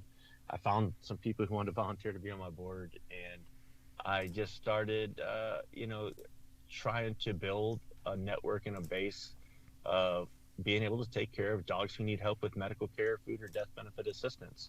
And over the last 5 years, we've grown into a multi-million-dollar organization with over 128 dogs nationwide, and we're helping not only all these dogs who need medical assistance when the agencies they serve who are no longer there to assist them, and that's at your state, local, and federal level.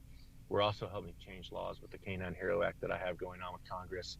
We have the Canine Hero Awards. I want to talk a little bit about both of those things here a bit later in the show.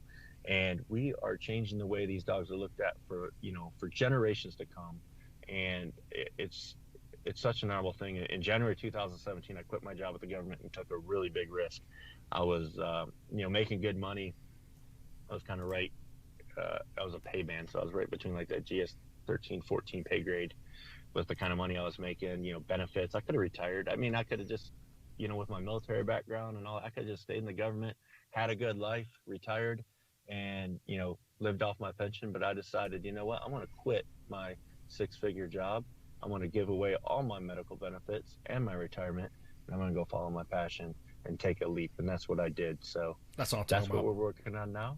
Yeah, that's what we're working on now. And I'll let you ask some questions about it. But we're, today, every year we've grown and we're growing more. And I'll let you get in there and ask any questions. But there's a couple topics I do want to get about as what I mentioned. Yeah. I got the website up right now for the fans to check out while we're talking. So I was reading over through some of the stuff, and I did not know that there was nothing like these dogs when you get them. Where can you give us kind of like a background on where the dogs are coming from? Because it almost makes it sound like they're bred, they're raised a little bit, and then they're given to a trainer, and then it's like under whose monies does it belong? How does that work when to get to a working dog to the field? Yeah, so working dogs come to the field by various means. When they start in the police and military, that's all funded. So let's just say the military, DOD funds them. They train in Lackland. Right. They get them from a vendor. They go through all the training. Some of my biggest problem is I've helped train dogs that we've put as a government, and I know this as a government instructor, we've put like $500,000 into them, and we will use them right up of taxpayer money. And we'll use them right up to the time they get a serious medical condition, and they'll just write them off. They're like, oh, retired. And can you see Canine Axel on our page? He's on the homepage. Oh, yeah, I got it. Yeah. Canine Axel. Yeah, go ahead. Canine Axel is our second ambassador. He came to us 4 years ago this week. He's passed away now. He served with the ATF Special Response Team, Team 1 out of Detroit. So if anyone knows what the ATF Special Response Team does, they do high-risk search warrants for the nation's most dangerous criminals. And we're talking Hell's Angels. We're talking gun runners. We're talking, major drug dealers. We're talking things your state and local police don't want to touch. Right. And he traveled the nation knocking down these doors on over 200 high-risk missions. So he's about 8 years old, and he come down with some serious medical conditions, and they had to retire him. And his handler was getting a new canine. He was staying in the program, getting a new canine. He's like, I can't keep both of these dogs, because Axel wasn't really good with the family because he was just, a badass dog. They called him the Little Ball of Hate. That was his nickname, LB8, Little Ball of Hate. And, Little Ball of Hate couldn't stay home with the kids and the wife while he was out doing missions. So with my background at ATF and things, they knew I could handle them. They asked if Project Canine Hero would be able to take them. And when we got him, I was like, man, this is a special dog. I mean, this guy is special. He repels from helicopters. He does everything. And he had a switch he could turn on and off. I thought we need to keep him as our ambassador so we can, go around and show people what a highly skilled canine like this does for our country, but then is kind of left behind by the government when he comes down with a medical condition. Well, we go on and we pay to get Axel some testing and find out he has lung cancer. Oh. He also had a condition called megaesophagus, which is causing him to throw up because he was getting food trapped in his esophagus. And he had severe dermatitis, and he had pannus in his eyes. And we were told, that year that he had probably just months to live. Well, we didn't go with the chemotherapy with him. We raised money through our organization. We did some all-natural holistic things. We put him on a raw rabbit diet. Some of the food he was eating was causing his skin conditions. And Axel lived another 2.5 years. Traveled the nation with us, did all kinds of events. Him and I, even last year, were on NASDAQ last February. Nice. Live. There's some pictures of us on our Facebook page where we're in front of the tower with our logo up there. He was on Shark Tank, helping one of our sponsors. He's done a lot of things and traveled the nation with us. And I think it's important to show that when we talk about the Canine Hero Act, here's a federal police canine serving our country, and there's no programs in place to help fund that. Like when you talk about what it takes to get them to the field, you got to figure there's a GS-13 handler and there's a GS-13 trainer. And all those hours of training and that manpower, that costs a lot of money, all that training time, all that years of training. I mean, it could be upwards close to $1 million that we put into a dog like that. And, just when he has an undiagnosed medical issue, to retire him and then not help him, I think is something that I wanted to change. So the Canine Hero Act, it was HR 5081, and I'll tell you why that's going to change here in a second. That's going to help retired police canines who are from the federal level and military working dogs get government grant money through our organization and other organizations like ours, and we can pay that medical bill at 100% through that grant rather than having to raise the donations for it. Oh, that's awesome. That's awesome. We really wanted to see that get through. It's going to get reintroduced this year. Congressman Ron Wright from Texas introduced it for us in November of 19, and what had happened is he recently passed of COVID this past year. He had lung cancer himself, and since he has passed away, we just have to get it reintroduced. But we have a lot of support, which I do want to talk about what we're working on with members of Congress and members of the U.S. Senate for the Canine Hero Awards, which is coming up November 4th in Washington, D.C. So I'll let you see if you got any questions about what we talked about with the Axel and stuff. Yeah, I was gonna segue there. Well, you had. I was already going to go into just let's not talk about Axel. Let's talk about the Sergeant Yeager and the Remington. We can talk about them too. Yeah, absolutely. So the last 3 years I had been involved, or our organization and me personally have been involved with the Hero Dog Awards in Beverly Hills with American Humane, which is a great partner of ours. My dog Flash, who I had back in Yakima, I lost her when I went to Blackwater Canine. She had to stay at the department, and for 5 years she stayed and kept working while I went over to Iraq, Afghanistan, and on the ATF. And when I was at ATF in about 2013, Flash retired, and she didn't have a home to go to. And they called me and see if I would take her, since she was a street puppy who was going to be euthanized. We got her about a day before training. This is in the summer of 2005, and she ended up being my partner, and she's actually the inspiration for this organization. And in 2018, she was put in for the Hero Dog of the Year for the law enforcement category of the nation, and she won, based on a street puppy who faced euthanization, who went on to be one of the most famous police canine canines in the world, and then went on to help me start this organization. And we have 2 books out: Canine Flash Becomes a Hero and Canine Flash, a Hero's Hero. So anyone has children at home, ages 4 to 10, the link's on our website there under the shop, under the kids section. You'll see the books. And I do have a national virtual book tour coming up with Leaving Legacies Foundation and sponsored by Little Caesars Pizza. It's going to be for summer camps, day camps, 501c3s like Boys and Girls Club, Boy Scouts, Girl Scouts, and they can log on there, and I'll be reading in studio, and they can log on and hear the great stories. So nice. We're doing a whole tour on that.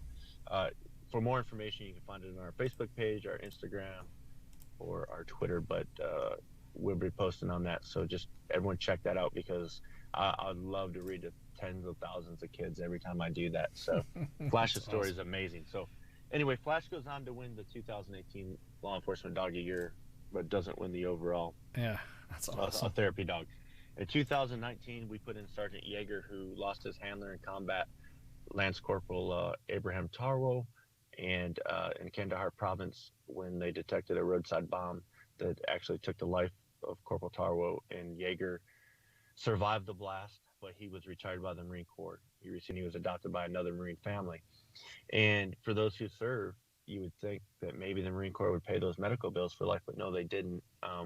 They went to whoever adopted him, and it was about $500 a month. So Yeager's been in our program for several years, and we've been paying those bills at 100% because we feel that he served our country, and he's a recognized hero. He did 2 tours in Iraq, 1 in Afghanistan, and he was awarded the 2019 Military Working Dog of the Year through American Humane. And then last year we had Canine Remington, a search and rescue dog who had come to our program and end up needing amputation. We've probably spent over $20,000 to save his life, and he's lived another 1.5 years after he almost got put down for his injuries. He had a leg amputation, as you see on there, and his cancer survivor, and just a great example of what our organization does to save heroes like him. And he was last year's Search and Rescue Dog of the Year. And none of those dogs went on to win the overall award. And I thought, man, I love the American Humane. They're a great partner. But we need a program that really showcases police canines, military working dogs, search and rescue, and our fire department dogs. So this year, I've decided to start the Canine Hero Awards. And the Canine Hero Awards are going to be held in Washington, D.C. on November 4th. And Project Canine Hero is going to recognize 7 of the nation's top canine heroes. And that's going to be in 7 different categories: patrol apprehension, narcotics detection, explosive detection, accelerant detection, firearms detection, search and rescue, and tracking and trailing. And these dogs can be from law enforcement, military service, fire department, search and rescue, members of uniform. And the great thing about our awards is there's some real prizes involved. The winner of each category will receive free health care for the rest of their life from the Project Canine Hero organization. Oh, wow. And that can be a $20,000 to $25,000 value, depending on, what their conditions are, how long they live. They're going to get free food for life from our sponsors at Sport Dog Food, and a lot of other amazing gifts and products from our sponsors. So I got excited. I got the pictures up right now. The audience is watching as you're talking. So as you're absolutely. describing, it's awesome. These heroes have amazing stories, and if you go on our website at projectcaninehero.org, you can click on the top there for the Canine Hero Awards. If someone's out there who has a hero, we can nominate a hero, and we're taking applications up until August 2nd. And we are looking for the best stories in America, and we're already getting them in, and they are amazing. Stories of valor, stories of heroism. We are going to, in front of members of Congress, we already have over 85 members of the United States Congress and U.S. Senate who have agreed to co-host or co-chair these awards. We'll be there in Washington, D.C. And while we're showcasing what these heroes do for our country, we're also going to talk about the Canine Hero Act and how they can help us pass this bill to make sure they're taken care of in retirement. So I hope by that people can see that, hey, we're a lot more than just an organization that pays bills. Me as the founder, we are leading the way to make a change, and to make a change for generations to come for these canine heroes. And I would encourage anybody who's listening out there who owns a company, works for a company, we have so many great sponsorship package opportunities. It's right there at projectcaninehero.org/awards. I don't know if you can bring that up. Yeah. But we have a sponsor. Yep. We have a sponsorship package if you could bring that up. and people can go on there, anything from a $500 just dinner ticket to be there, to $2,500 level, 5,000 all the way to 100,000. So depending, and we're looking for major corporations who want to put their name on this, who want to believe in what we're doing. And with the over 85 public officials that we've already have signed on, and I've posted that the last few days on our Facebook and Instagram pages for those who are following us at Project Canine Hero. We hope that's going to bring some national TV recognition. So our team in Washington, D.C. is really working hard to bring that to a national media outlet. I really feel we're going to get there, because with that many public officials, with the great sponsors that I know we're going to get, and we're already getting, we just signed on one of our big sponsors today, Spectrum Brands. Want to give them a shout out. They agreed to be one of our major sponsors. So they're coming on. They do great work for us. Just a wonderful company who's really supported us. We have a lot more that I know who are going to be coming on as sponsors. We want to bring that to national TV and showcase these heroes. Bring them up there, tell their story of heroism. Let the public know that these heroes, what they do for our community, for our country, domestically and abroad, and why they need our support in retirement. For all the veterans out there who are listening, I mean, we at least have the VA, and it may not be a perfect program, but we at least have something. Right. These canine heroes, they have nothing. Right. And I was people. Yeah. I was just gonna say, it's kind of funny because I just recently saw a post of a unit talking about. It was a unit that had horses, that had an equestrian unit, and they were just talking about, oh, we need to get this. It was a unit talking about getting rid of the retiring the horses. Mm-hmm. And I've never seen one for dogs. I've seen. I'm not making fun of Cav, because we all know we like making fun of Cav, but it's just that I've never seen anything for dogs out there in the open. Do you know of units that do it, or is this just something on your own that you just decided to pick up on? Did you just notice that, hey, they're retiring dogs? Mm-hmm. And I got the in to get them. Well, I will say, being in the government, the military, federal government, there are absolutely no programs in place by the United States government within federal law enforcement or the DoD that help support any of these dogs. If we can get the Canine Hero Act passed, that will be some of the public funding that will come. But right now, if you're here, it doesn't matter what your hero did when you were in the Army, the Marines. If you went back to them and said, hey, he's got cancer, I need help, there's nothing there to help. There's no programs there. There are a few other nonprofits similar to ours, but we raise money through donations as a 501c3 organization. Right. And we work hard to tell our stories. That's really, there's two things that are going to happen when a canine handler adopts their dog, whether it be police or military. First of all, you need to understand that hero may have saved their life, may have saved their friend's life. More than likely, if they served overseas, it did save their life. I mean, so they're not probably going to be too apt to let it go real easily. They can either A, go into personal debt by putting money on their credit card, or B, that canine hero is going to go without. And so we don't want to see either of those two things happen, because we want to help take care of veterans. And while we're an animal organization, I think it's important for people to know that when a veteran has their retired hero and the bill's $10,000 and we pay it at 100% because it's in our program, we're not just helping that canine hero, we're helping that veteran. That's money that was going to come out of his family's budget. Right. That was money that was going to go on his personal credit card or hers. That's money that they can't go on vacation with, or, they need to go out. So, as a veteran myself, I think it's important to know that we're not just helping the animal, we're helping a veteran family. And, like I said, we have 128 program members, and a lot of those are military families, federal law enforcement, state and local law enforcement. And we hear it from them every day, how we changed their life, how we saved their hero. And I tell you what, hearing my background coming up from the military and the police and all the things I did, Blackwater, Iraq, Afghanistan, and all that stuff I talked about in the federal government, that's got nothing on what I'm doing today.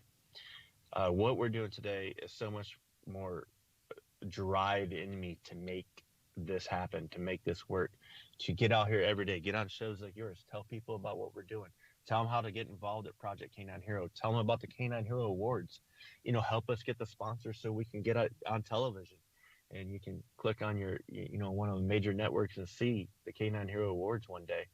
That's my goal. And when we start doing that, that's how we're going to change the world. I can tell you, when I talk to congressmen and senators and I'm briefing them about what we do you know that a lot of them don't even know that there's no programs in place to take care of our heroes? They say, I thought we passed a law that said the handler got to keep them. Yeah, we did. That's great. We did. But who do you think pays the bill? Do you think they got extra money? I mean, if we have dogs in our program. We've got 2 in Washington State. Canine Arlo shot in the line of duty this January 13th, shot twice in the line of duty. His agency already retired him about a week or 2 ago. Still has injuries. Now that is a 100% on the handler. We just put him in the program. We're going to take care of Canine Arlo's medical bills for life. Canine Chief took a round to the eye protecting his handler in their pursuit. Got shot in the face, lost an eye. Chief is retired. All those medical bills on the handler, we got him in the program. We're going to pay his bills 100%. Those are police canines out there who risked their life, who were shot in the line of duty, who will have lasting injuries for the rest of their life placed on the handler, financial burden. So we're here to make sure that doesn't happen. And as a former police canine handler, I couldn't think of a more honorable thing to do. And I appreciate you giving me this platform, because I want to get out there and tell the world about it and tell them how they can get out there and support our Canine Hero Awards. Look at the apparel in our shop. If you could bring that up, we have over 100 products in there. We talked about the children's books, but we got partnerships with 9 Line Apparel. We got our own tumblers and everything from socks to neck gaiters. You got hoodies, t-shirts, ball caps, tank tops, long sleeve tees, drinkware.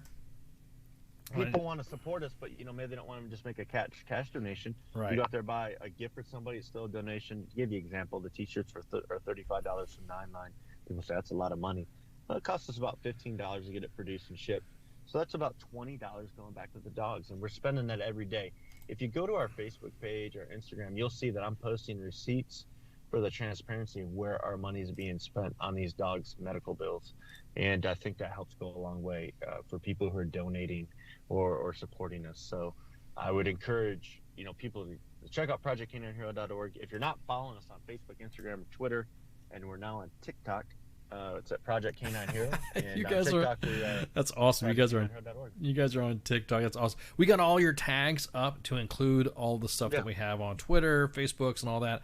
I even dropped the links inside our YouTube channel as well. So the YouTube guys, the listeners on YouTube and the listeners on Twitch, they got it too now. So they're getting their stuff in there too. So everyone's getting their fill of links.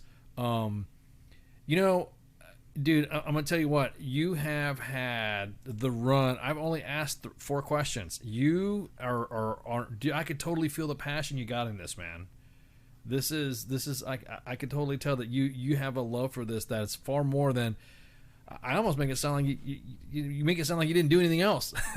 Well, this is my life. This is my life, and I say all the time, hey, these heroes spent their entire career protecting us. I'm going to spend the rest of mine protecting them. Yeah, that's awesome. That is so awesome.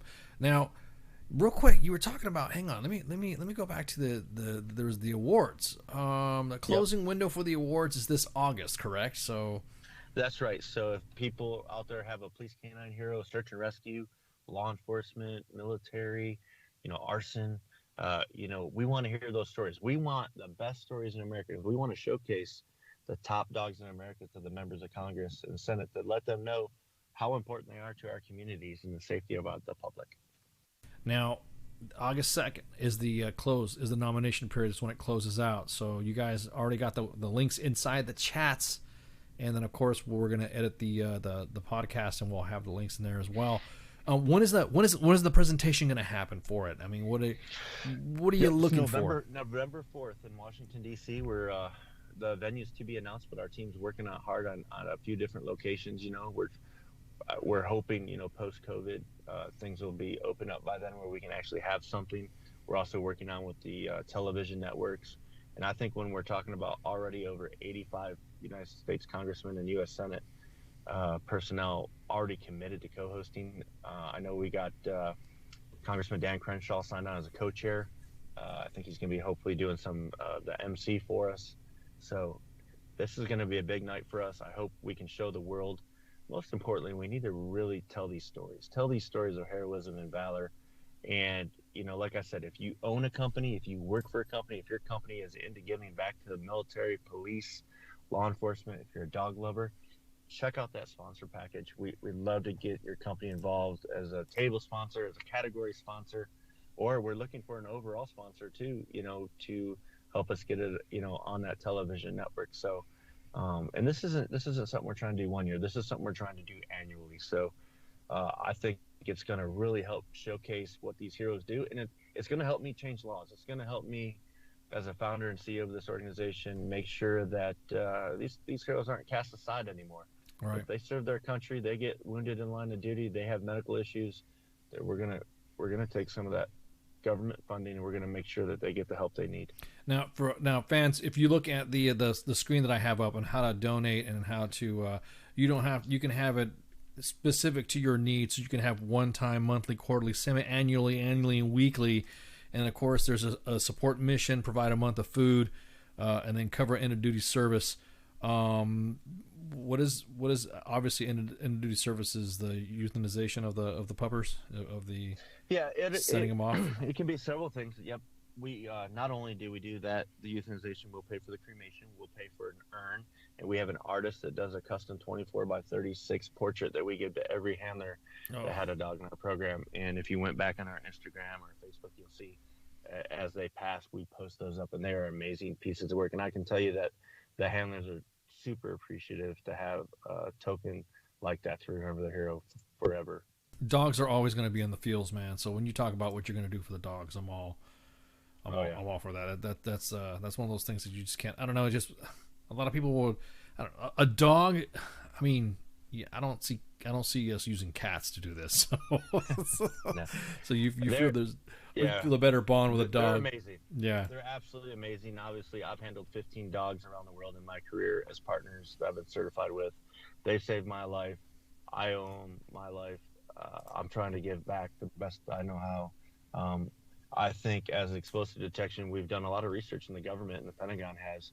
There's no machine, there's no robot, there's nothing you can create that's going to work better than a dog. If you want to find explosives, a well-trained canine is the best way to do it. Right. Now, real quick, tell us about the rehoming and rehabilitation facility? Yeah, so that's our capital campaign. So in addition to the awards, we have 177 acres that we've purchased out here in Tennessee between Nashville and Chattanooga. And we have heroes out here now. We just did an adoption this weekend. So if anyone's on our Facebook, Instagram, go back, look at some of those pictures and videos. We just adopted out Canine Lex. Canine Lex came from Oakland County Sheriff's Office in Michigan, and he had his handler actually had stage 4 pancreatic cancer and couldn't keep him any longer, and he needed to rehome him. So, you know, people always ask, well, why didn't the handler keep him? Well, he's going through chemotherapy. He's got his family. He's trying to take care of himself. So he brought him down here, and I worked with Lex one-on-one for about 3 weeks. We have an adoption application on our website. We have, and we took in quite a few applications, and we vetted out the best family. And Mitch and Christine from Utah rose to the top. They have this company called Suma Fit where they do outdoor fitness, and they involve the dogs. They do hikes through the mountains every day. And Lex is just kind of that dog. He was a 7-year-old Dutch Shepherd who had a lot of energy, and we found that to be a perfect home. So this past Saturday and Sunday, they drove all the way from Utah here to Tennessee. I spent 2 days with him to transition. We went through everything and how to maintain the dog. We bathed the dog, the commands, the leash. We took him on some hikes. We played and interacted with him until they were comfortable taking him home, and he did amazing. And I would really encourage people to check out some of that footage that I posted over the weekend. And so it's important to know that not every hero has a place to go to. We have 4 heroes here. We just adopted one. We have 3 today on site. The police canines. And we have military working dog Rosso, which if we don't run out of time, I'd love to talk about real quick. But police canines and military workers that did not have a home to go to when their time was up. We are building that rehabilitation and home rehoming center along with our office here. We'll have 2 adoption cabins, and we are looking for sponsors who want to put their name on that. So check us out, projectcaninehero.org. Hit that capital campaign. We got some videos there as well. And you can kind of see a fly around video of what that looks like. You know, we're trying to build out here. I was gonna ask you about that. So what if I wanted to adopt a dog? What if I saw, like, if rehoming, can I get one? Yep, absolutely. So they come to us on a case-by-case basis. The ones here, the 3 here will be staying here. Rosso is unadoptable. He was set to be euthanized after his time in the Air Force. He did 9 years with the United States Air Force. He had some aggression issues. He did 10 Secret Service missions, TDYs, with the United States Secret Service, protected the last 2 presidents, protected the President of Japan, has the Air Force Commendation Medal, served overseas, Operation Inherent Resolve. At the end of his service, with his behavioral and aggression issues, it was recommended that he be euthanized. And the government called me as a last resort and asked if we could take him in. Said, hey, we're going to have to put him down. He's not adoptable unless you can take him. And I was like, absolutely, we'll take him. Do not euthanize that hero. So I flew up to Spokane, Washington, Fairchild Air Force Base myself. Spent a week there trying to get to be friends with him, so he didn't kill me on the way back. So I spent a week there. I got to be his best friend. I use French fries, by the way. I'm about to say, usually Chow's is the good bribe. French fries, he loved it. And now I'm the only one he can be around. He's here. He's just not adoptable to the public. He's a danger to be out. He's had a lot of bites, and I learned what his triggers were. What you do is you learn to see what sets a dog, like a veteran, right? Right. Right. His triggers are loud noises. People around the vehicle. People around his handler. People touching his neck. People coming near him. Yep. People coming near me. Yep. What I've done is I've eliminated every trigger out of his life, and he lives out here on our property. The Project Canine Hero Rehabilitation and Rehoming Center, and he is doing great.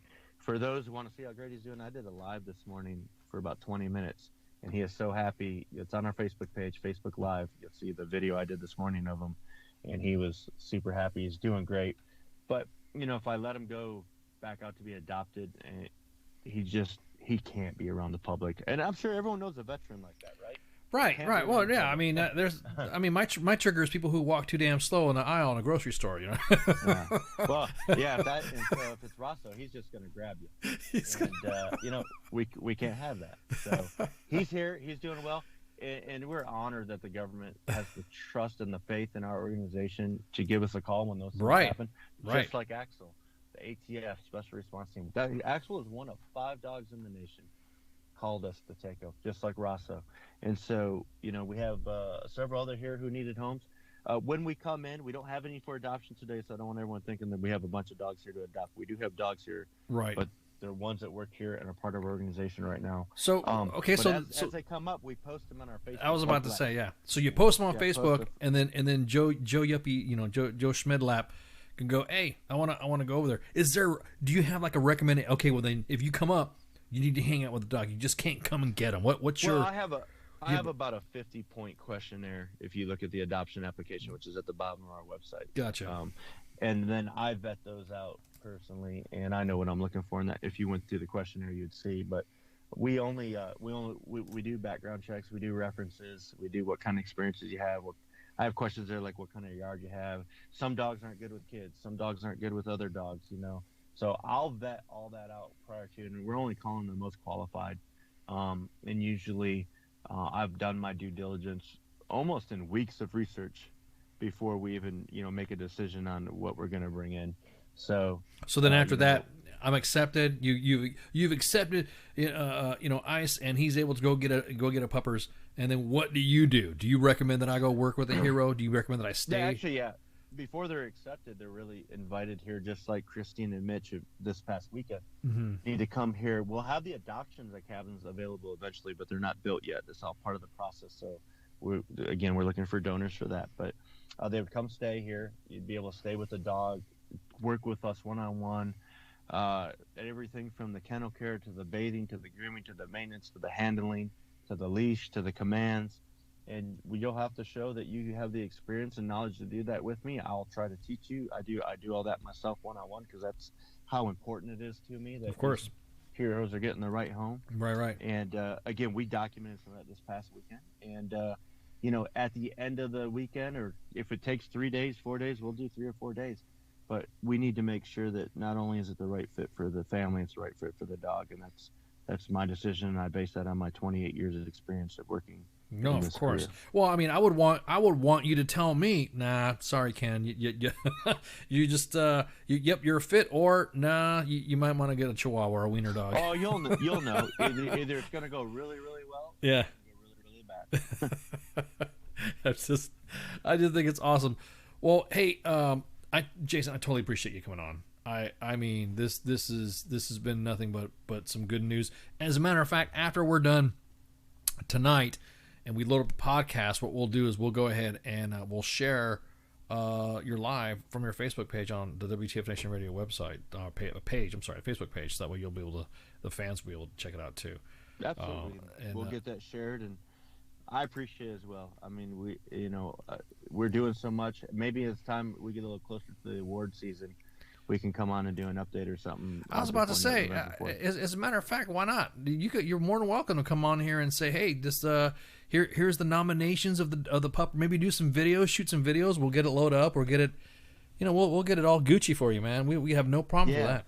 No problems with that. These awards are a big deal to us. I think it's important, and it's a lot more than just recognizing them. It's helping me change laws. It's helping me raise more funding, to get public funding, to get grant money, to raise awareness to our nation's leaders of how important these heroes are to our daily lives. All right, Jason. Once again, thank you so much. Fans, stay tuned. We're going to go ahead and take a break. I'm going to hang out with Jason for a little bit and refill your glasses. And this is Jason Johnson with Project K9 Hero. So we'll be right back. Stand by.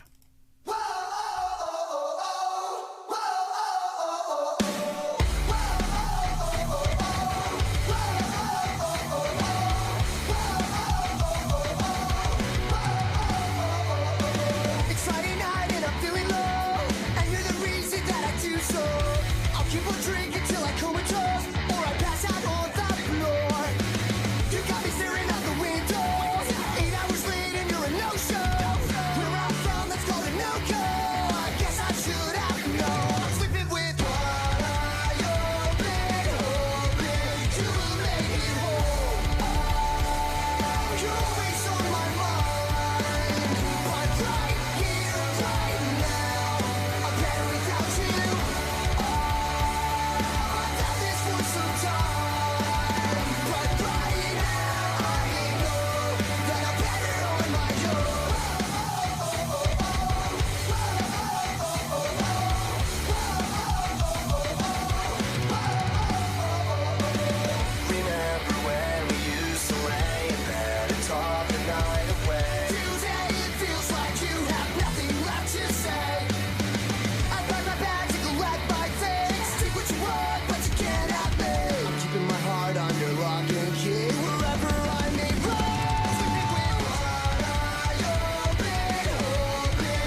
that's really a thing, and I get authorized to do it once, it's pretty much going to be me sitting there talking shit, like, constantly.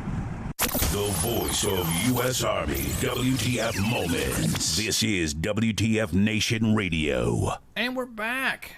Oh, man. That was awesome.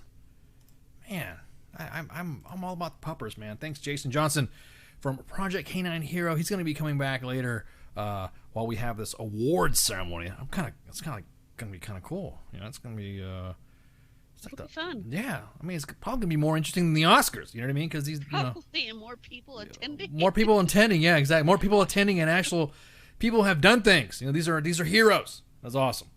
But yeah, that was awesome. Thank you so much, Jason, for hanging out with us and shooting the shit about the project. And of course, we'll share. We're gonna share his little video that he did on his Facebook page, on their Facebook page after the show. So look for it later on tonight. Yeah, so can I say it's a blast. Oh, speaking of blast, is this okay, real quick, I don't know what is it with people on their fucking gender reveal parties. I don't get it either. I don't understand why you cannot just say it's a boy or it's a girl or whatever.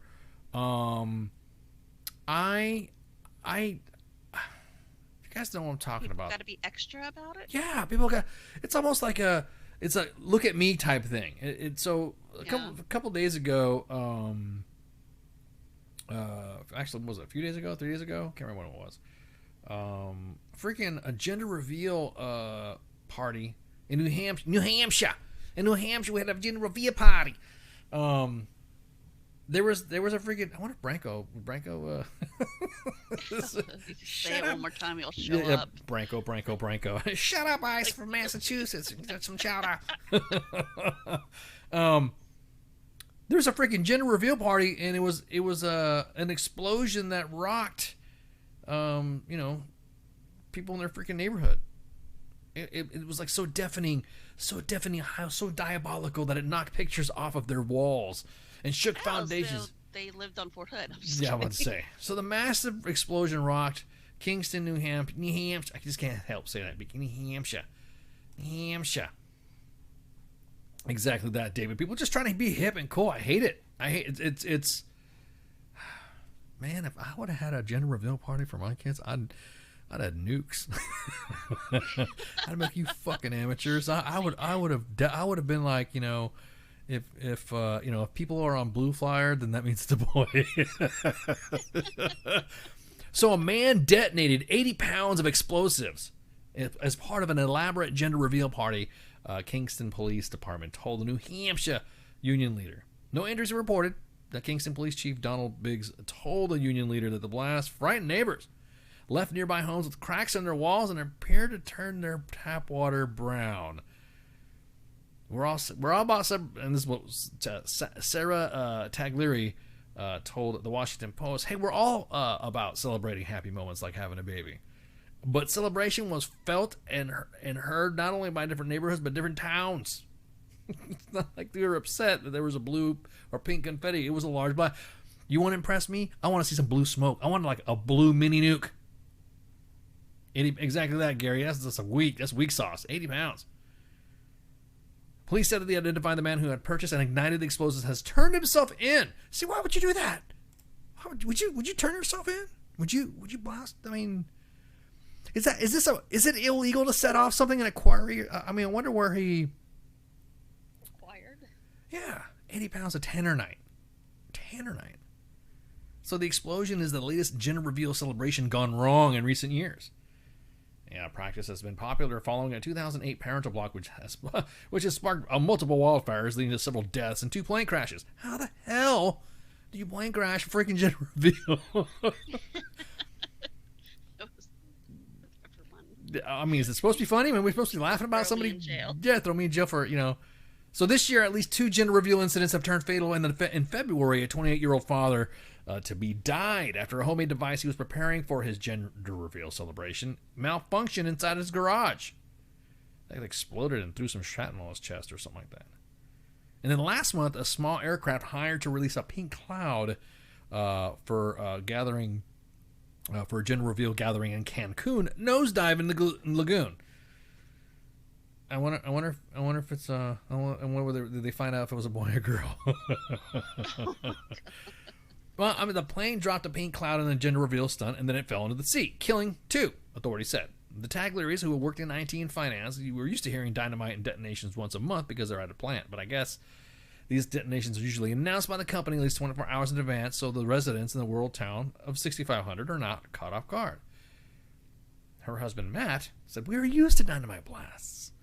This was way, way louder, more powerful than a dynamite blast. The fact that they did not give us, or with us, any warning, we were livid." Sounds like you didn't want. Yeah, I don't know why they put a baby down for. I'm about to say, yeah, we were very upset that they did this. Well, you don't want America? Is that what it is? I don't understand. America. You don't want America. Exactly. You don't want America enough. Oh, like Dave was saying, it's a popularity thing. It's like trying to be hip and cool. It's like people saying, Mexican pizza. Why? Oh, did you have that Mexican? There's no such thing. Just because you throw jalapenos and ground beef on a pita bread doesn't make it Mexican pizza. With some cheese. I'm sorry, with some jack cheese and Jalisco cheese. To find out that it was a gender reveal was extreme, quote unquote. You're not expecting to have pictures fall off your wall. Now I'll tell you what, if everyone was safe and you want to hear big boom, I would probably have laughed my ass off. Like if I was just sitting on my porch and heard just boom, and it's a girl in the distance or something like that. That'd have been awesome. But to rock the whole town? Yeah, well, that's how you know if it's surprise, I'm having a boy. Whole world, exactly that, Gary. I don't mind that. I don't mind that at all. We didn't have one with. Well, it was kind of COVID too, a gender reveal thing with COVID Carl. I was like, oh, we're having a boy. It's just like. Here he is. I was kind of like surprised with my oldest, and then was saying it was going to be a boy, and I said, oh man, but I was like all happy because she opened her eyes and looked at me for princess eyes, and then oh man, I was so I was like overwhelmed, I was like, oh man, that sucks. I didn't. It's not that. I was like, oh, I didn't want to sound like that. I was like, oh man. I was like, oh man, because I was like, oh. Baby eyes, yeah, he's definitely a boy. Pain in the ass, all that. Oh my God! Still to this, he is. He's a boy. He's COVID. You're gonna laugh, COVID Carl too. I know he is. Like today, he was up in his damn high chair, like trying to figure out how to get out. Yeah, with his mouth exactly. But I was about to. Oh yeah, exactly, Baconator. I was gonna say the same thing. No one gives a crap. To do that phone call to say, hey, it's a girl, hey, it's a boy, hey, we just found out, cool, yay, cool, or a Facebook post. yeah, exactly, or a Facebook post, hey, there you go, that was it.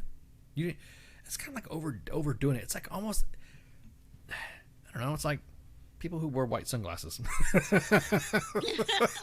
they're tan. And dark. Yeah, they all have white. They wear white sunglasses and they have goatees. And then what else? They drive Toyota Tundras.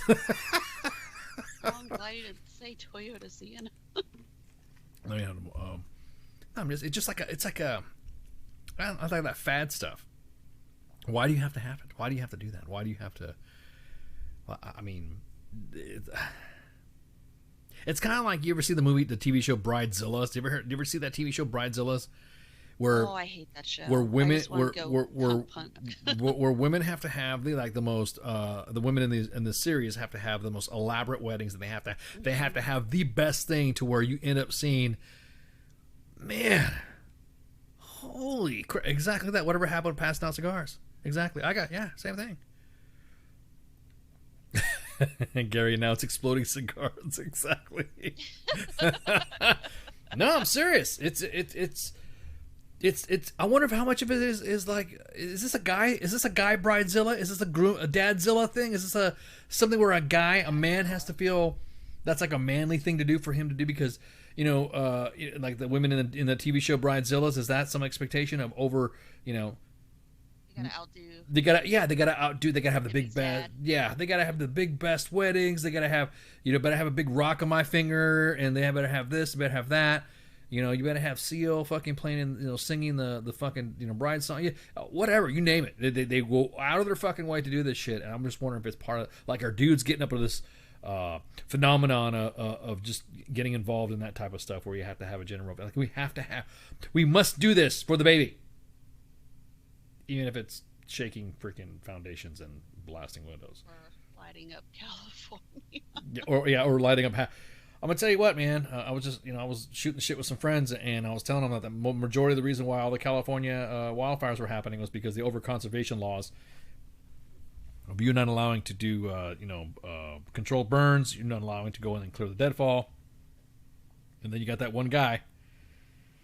Gender reveal. It was admitted. It was a gender reveal party. Bam. Yeah, exactly.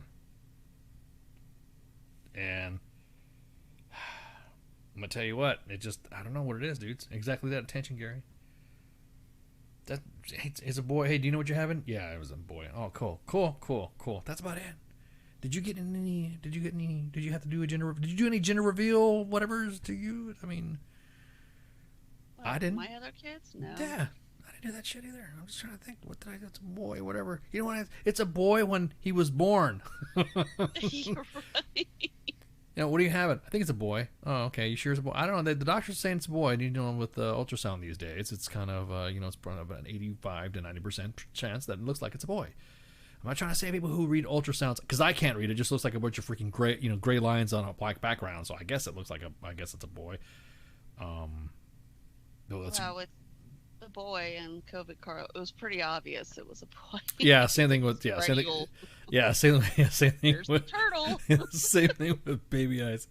I was like, oh wow, that's a big femur. That's not a femur. I was kidding.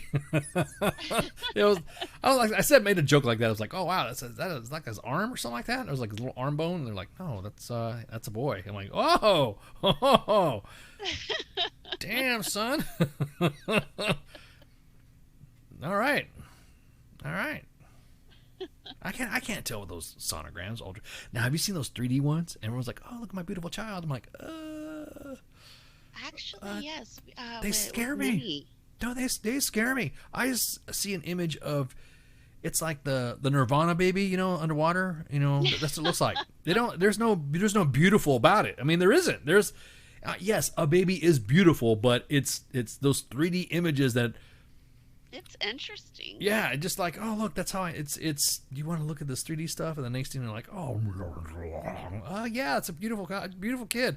You want to be respectful, right? You want to say, hey, that's a beautiful child. That's a, but you get a picture or something like that. But they're kind of freaky looking. I mean, because it's in the way the 3D. I mean, I'm sure the newer 3D. This was back in the day, but they do 4D. Actually, yeah, I was about to say they do 4D now. That's a little bit. That's a little bit better. It's pricey though. Yeah, I don't know if I want to do that. Just tell me if that's his arm bone or not. Just tell me, is that an arm bone or not?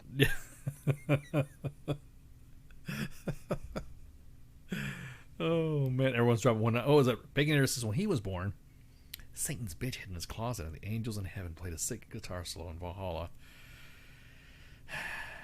Gary said that when he was born, hell shut down. Oh man, that's hilarious. So we do some housekeeping. So break out that pledge. We packing a sable around exactly. Yeah.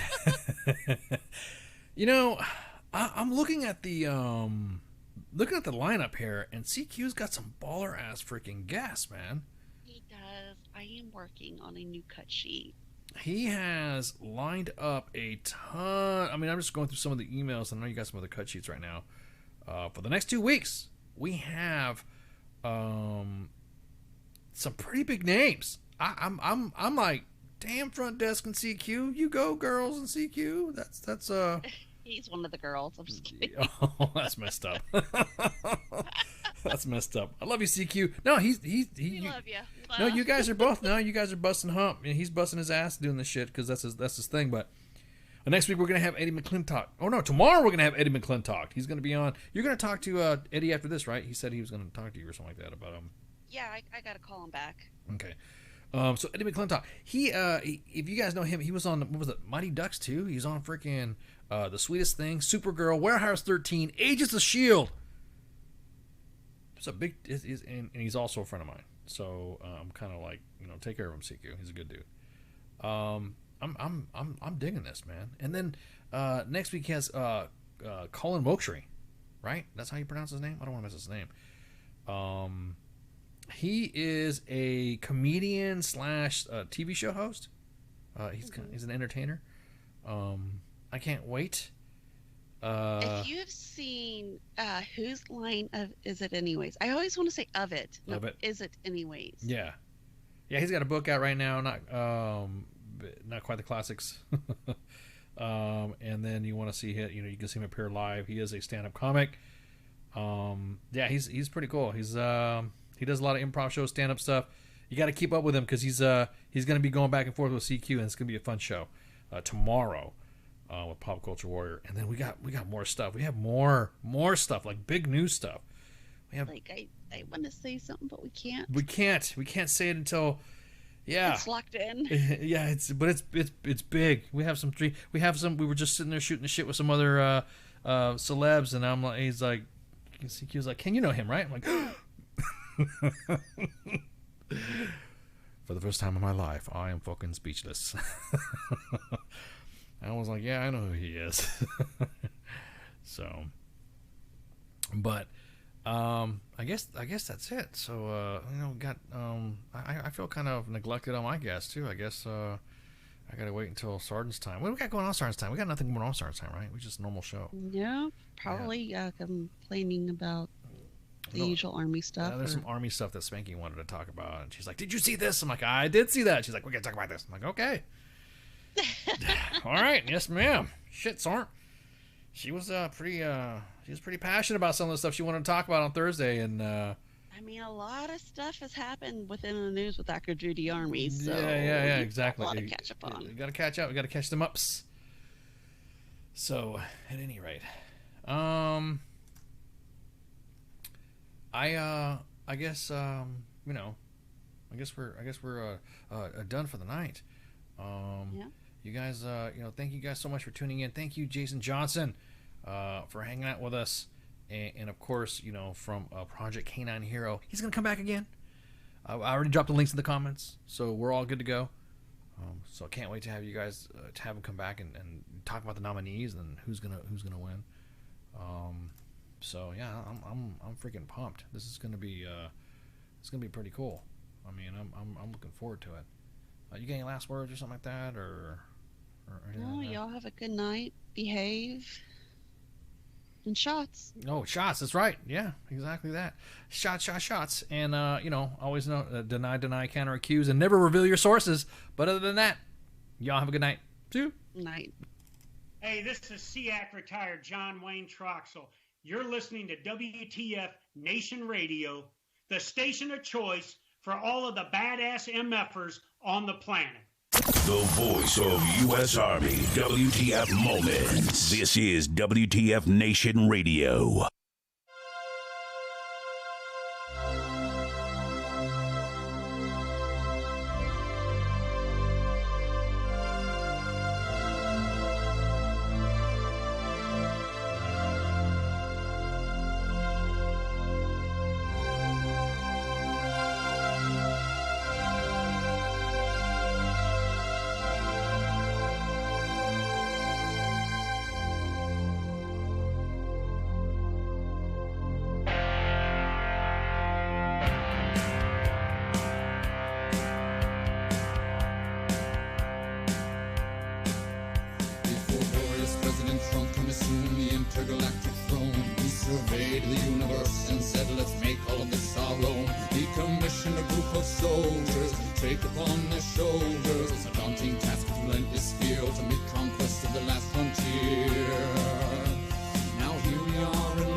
Our our intergalactic horse, and we'll ride into the sun, yes, into the sun, where we'll take the day by planting a flag right there at its source.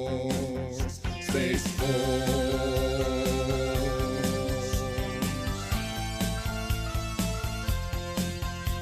They say that they've discovered life up there on Mars, so let's blow it all to hell and then claim it for ours. We'll paint the moon red, white, and blue for no other reason than we wanted to. Oh, Jupiter, imagine what you could become. A stupid, pointless planet turned into a giant gun.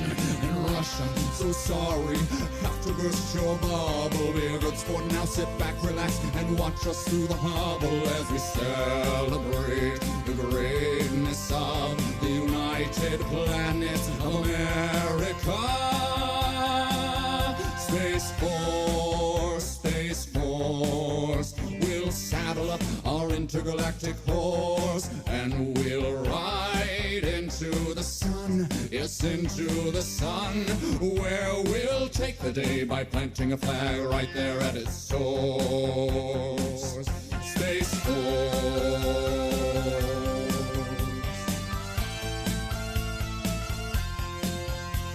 Now we'll go to infinity and beyond, beyond. You'll hear our manly voices singing Space Force strong. The critics say sound doesn't travel in space, to which we reply sound will do as we say. Oh, Captain Kirk, your achievements, though notable and fine, as far as we're concerned, this is Deep Space Mine. And big fans, but Lord Vader, step away from the lightsaber. There can only be one, of course. Space Force.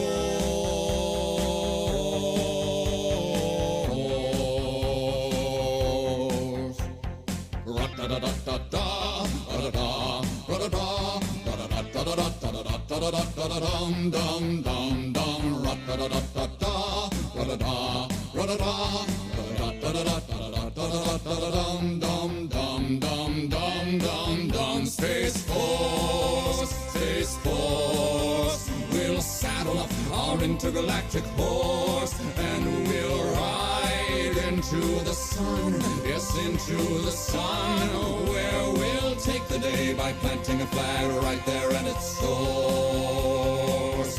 Space Force.